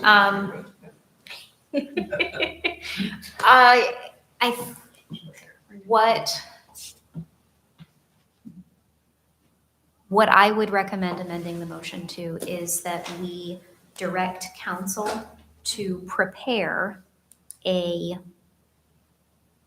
summary of key improvements that can be made as a result of the investigation that has been conducted so far. The reason I word it that way is thinking of what Mr. Myers raised and thinking of the CLE courses that I just finished. If we ask council to provide a summary of prior communications and a detailed summary at that, that likely waives the privilege of the underlying document. So I'll support So- what you're suggesting. Yeah. I guess, can I ask if there's maybe one caveat we could add in addition? Feel free to word it the way you feel appropriate from a legal perspective, but somehow ensure that the deficiencies that were identified in the report on how the administration, our district, handled the matter, that's captured in a reasonable manner. Like, we're not trying to rub oil in anyone's eyes, but I want to make sure that those issues are brought forth into this environment so the community is made aware of deficiencies that exist that were captured and positive change that we as a board can work on to make sure in the future going forward, we've acknowledged where the failures occurred and how we can prevent them from happening on a go-forward basis, Okay. or at least attempt to prevent them from happening. Is that reasonable? I think Well, so. I'm just trying to think of how to word that. Well, I think, I mean, what I would say is that, that we add, and I think your clarification. I essentially is- want to make sure these issues don't just like get, No, I know, but I think what we should add is a caveat at the end that to be prepared at council, based upon council's professional judgment in a manner that won't waive the privilege. There's got to be some sort of catch-all that gives the investigator the ability to say, well, you know, this is not going to be a waiver of any privilege. yes. Right. No, I'm, like I said, Well, and that's why I'll be frank, I think this will be more effective when the full. Yeah, that's what I think so work is too. done. But we're almost done. So, Right. October, we're almost there. right. So I think we're So directing if the council to board- prepare a if report. the board ultimately feels it's in our best interest to wait another month, I'll support that. I think we should. What I care about is that this conversation was had, so thank you, Roger, for allowing this. That's what I care about. So if we as a board are acknowledging publicly we're gonna wait another month, I'm fine with that. So do we, do we withdraw the motion? I'll withdraw it. Okay. But then I think what I'm hearing If is there's consensus that makes the most sense. Right. I'd like to move it forward, but if the rest of the board doesn't want to move it forward, then I'm going away. Yeah. Well, and I think what we have here is the consensus that we can give to council so that they are preparing that Right. document. 'Cause Okay. I don't think you need a So that we don't have to motion. wait until November to get something. Exactly. July is to be done. I'll formally withdraw the motion. Okay. So should we then do a work consensus? We have, right? Oh, we are, I mean, I think we have. Agree? Everybody's in consensus on that? I'm in. I didn't hear what you said. I love consensus. Just take the motion. So the idea is that when we get the final report, we'll also get the report to be released that we can. Well, we'll get a report with the recommendations of the legal counsel to address whatever perceived improvements, deficiencies, whatever the issues may be to enhance our policies and procedures. I mean, that's in a nutshell Yes, what, we're gonna discuss it. yes. Yes, okay. Yeah. Good with that? Thank you. Okay. All right. That concludes all of our items on for action for this evening and moves us into for future action. Item A, support professional for Health Ox program. Who wants to? Dr. Darga? Sorry, I didn't tell You- you. It's on the agenda for future, Yeah, it's not for action tonight. just regarding the 4 applicants. So in essence, to go back to the phrase, build it, they will come, well, we built it and they did come. So we have a huge number of students in the health occupations program. And part of the workload for the teacher is the clinical sites that the students have to go out and be supervised and has to be coordinated. So that's a big part of the responsibility of having a technical parapro in that position to help with that, as well as with the additional equipment we have, again, it's putting more burden on the teacher, programming the simulation, manage kids, that type of thing. And it's interesting, because when we talked about this, we specified a 20-hour position, and that actually worked to our benefit as opposed to calling it a full-time position, because the people that have applied, they are people that have tremendous experience in the healthcare profession, and they're just looking for a part-time job to continue their career, but just in a different manner, basically. That's the feedback we got, so that actually worked well. In the finance committee, we budgeted or brought forward an idea of about $30,000 for that salary position. And I think that as we bring this to the board in this position specifically, and I think the bill that they will come, recognizing the load put on staff to perform at the level that we've asked them to perform at is a key item here. And not doing this, we wouldn't be doing our jobs, I don't think personally. That's my opinion. Because we want to have success. And what are we on for overload, Dr. Darga? Where are we at? We're okay right now. We are at max capacity. This is the first year that it's been all Brighton students, so we don't have students traveling from other schools to come and take part in that. Because we didn't have the openings? Or because they didn't? We were able to fill them all, and so some of the other county schools do have similar programs, and so they stayed at their local schools. And then we did start the pre-medical science program, so we're running 2 hours of that, like an advanced pre-medical program. So most of the time, we would run 3 blocks of the health occupations course, but this year there's 2 blocks of that. So 70 students enrolled, and then 2 additional sections of the more advanced medical sciences class.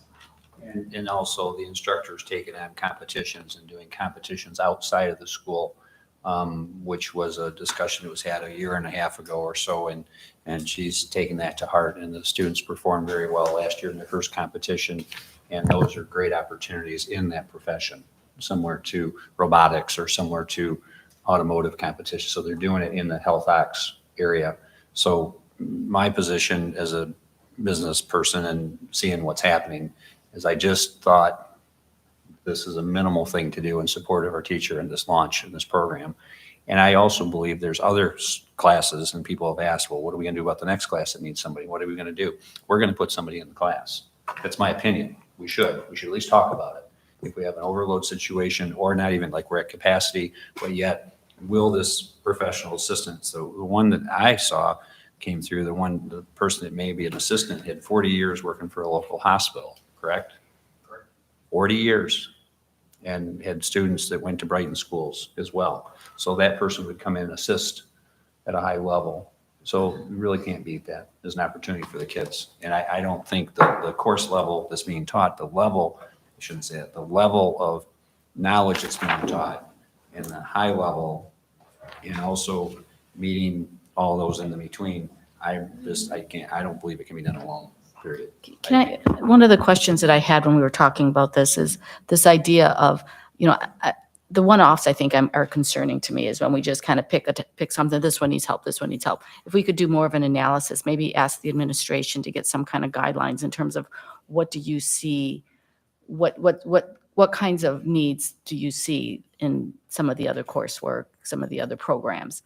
What kind of requirements do you think we need when we need some kind of support like this? If we could get some kind of information like that from you so that we know going forward, we're not going to be hearing from this program. It's like, well, I want it now, I want one now, but we have some kind of general guidelines and overviews that we could have.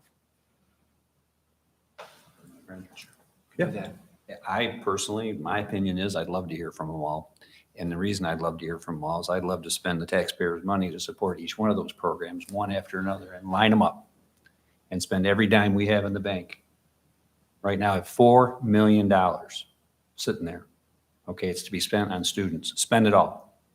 We have enough fund equity. We don't need it. We can build science labs with it. I'm in. Sign me up. We have those dollars to spend.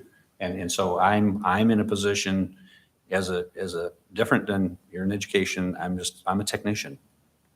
And I'm proud to be a technician. And I see things a little further maybe sometimes. I don't know, but it seems to. And with that, I bring that to the board. And that's hard to have that sometimes. It's really hard to have it actually, because not everybody, maybe when I'm gone from this program someday, people will look back and say, he did see it. Until then, we'll just keep doing this and bring forward. Truly, I would recommend it. I'd recommend poll every single teacher, find out which ones are having trouble, which ones can't meet the needs of the students, and spend all this money to support them until we're out. And because it's not sustainable, we know for sure that we can't do this forever. And that's where the superintendent comes and says, John, you can't do this right now because you're going to have a different budget next year. Things are going to be different. Well, they're not different today. And those cash dollars can be allocated out over time and say, we will fund, let's say 10 positions for the next 5 years with the money we have in the bank versus adding it to fund equity, or in some districts in our county, put in a savings account. So I think that it's our job, and I think it's point in time because our students, that's the other thing. We are in a position that our students need everything we can give them. We think COVID's over. Well, the effects of COVID are not over. The effects on our students, the effects on our citizens, the effects on people are not over. So we have this dollars. If we can make a positive effect on these students, let's just do it. We just spent $800,000 on security cameras and $200 and some thousand on window film. That's $1 million. Right there, $1 million. Just wrote the check. We surely could spend $30,000 on teachers, professional teachers' assistants. Like I said, you have 40 years of experience coming to Brighton schools, or maybe some have 30. Look at the vision of that and what they can contribute to these youth in all areas, whatever it is. So I'm open-minded to hearing from any instructor in our district. Okay. So I'd like to move that for action. They have 4 candidates. I'd like to get them interviewed and then put it on to the next agenda. That's an action item, and we don't wait too long because we're already in the mix of things. The class is running, students are coming, and we want to support our instructor in this fashion. So we can move it for action, or, I mean, when do the interviews? Do we know when the interviews take place? We don't have a date. We're trying to get done this week. What's that now? I was just wondering why we wouldn't use career and tech ed money to support like We a can. tech. You can. Just kidding. Well, like the upper paraprofessional, that's supported with Carl Perkins money, which comes through CDE. That's an excellent question. We have $200,000 a year, give or take, that come in as surplus funds because of the extra work that it takes to do this class and others like it. That money comes in to be distributed out. Now you can buy a typewriter with it, which is not a typewriter anymore, a computer. You can buy a piece of machinery, or you can pay for labor. Correct, Dr. Garga? Is that right? Dr. Arlo? You can pay for labor out of that Perkins money, Not the teacher's labor. not the teacher's labor. So Most of the that's. time you could. You can't, but they changed it, but you used to be able to do it. So that extra cost funding then, it can only be used for equipment purchases, the 200,000. I don't get this wrong, so the board. The $6180. Yes. That ever cost, they actually have in the budget for those, there was itemized pieces in there that you could cover. I'm not entirely sure. I think you can use it for a paraprofessional, but then that would be taken away from their supply accounts. Okay. It can't go to the teacher's salary benefits. Okay, so here's the situation. So today we have 4 million plus in cash. In the day that the 4 million in cash dries up, we can use potentially the added cost funding that supports these programs to pay for that instead of buying a piece of equipment. We could pay for the staff and show sustainability, because in this, we're at a position all the time can we do it next year? Can we do it the following year? There's a way to do this. But I believe the output and what you'll find in scores and student achievement will be so far superior to what we have without it. You'll see the difference. And I know we have a couple other areas to work on, and I can bring that up tonight. But this one particularly, if we can get somebody interviewed and recommendation from management to approve, I'd love to have it on the agenda, have it approved. Even if we can approve it tonight, whoever they recommend, and hire them. We don't even have to have another meeting on this issue. Yeah, we do. Do we? Yeah. Okay. So we can have it on for action the next meeting. You'll have candidates interviewed this week. Oh, absolutely. We'll have a candidate within 2 weeks. Okay.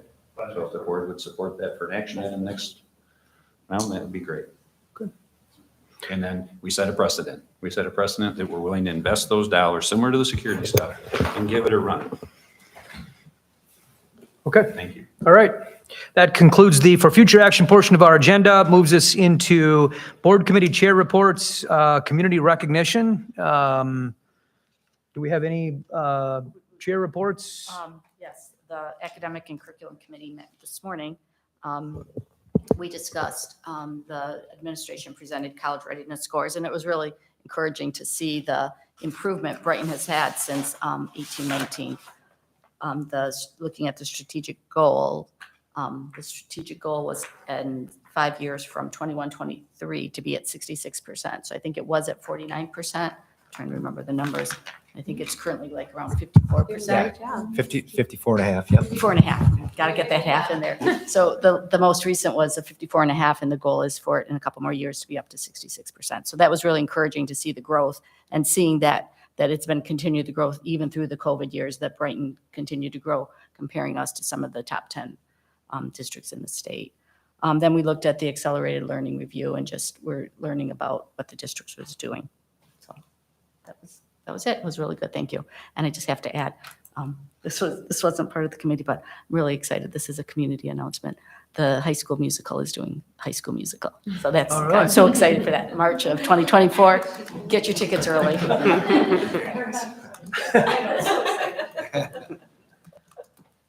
Big Week was a success so far. Yeah. With the activities and the football game. Well, it's really, kudos to everyone that's involved in the planning of that entire week and the activities and the commitment to making it such a success that it is every year. I mean, it really is amazing, and it's really a great community I love bonding. watching John Thompson walk around up there with his keychain. That's the favorite part of the game for me at halftime. Well, one of these years, we might have to recruit him to be one of the ones to get his head shaved, and like it's the students, it's the We could raise students. some serious money. Dude. That's a good idea, Roger.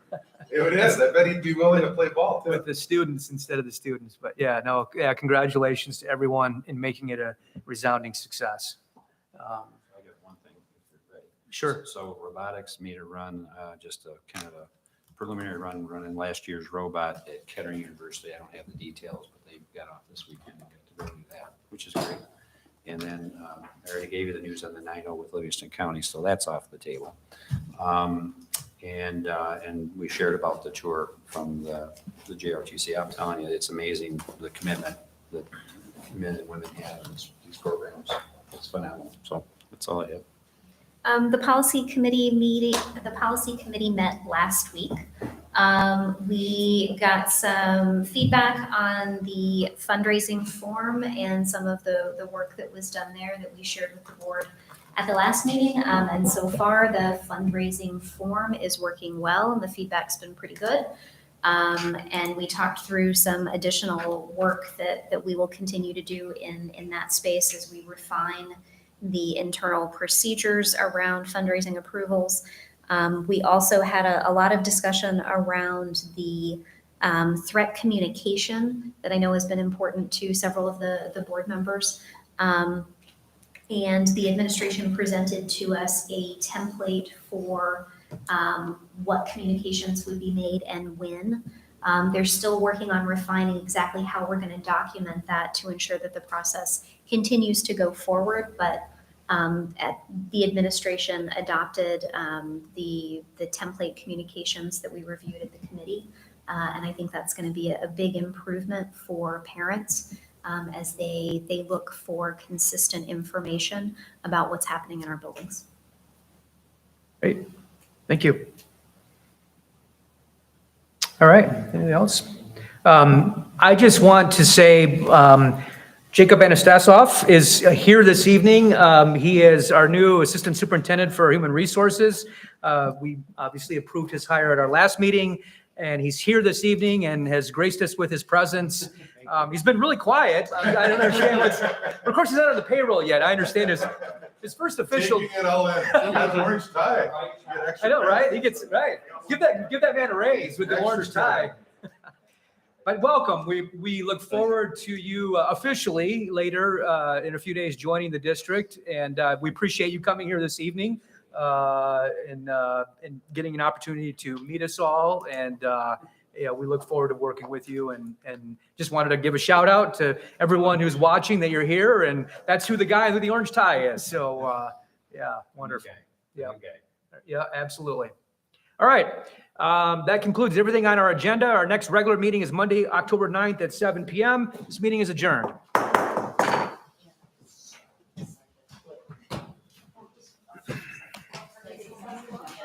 you guys ever back it off with your motion on it? Or no, I can keep it? Okay.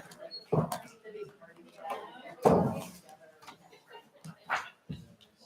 that's fine. Oh, no, I was.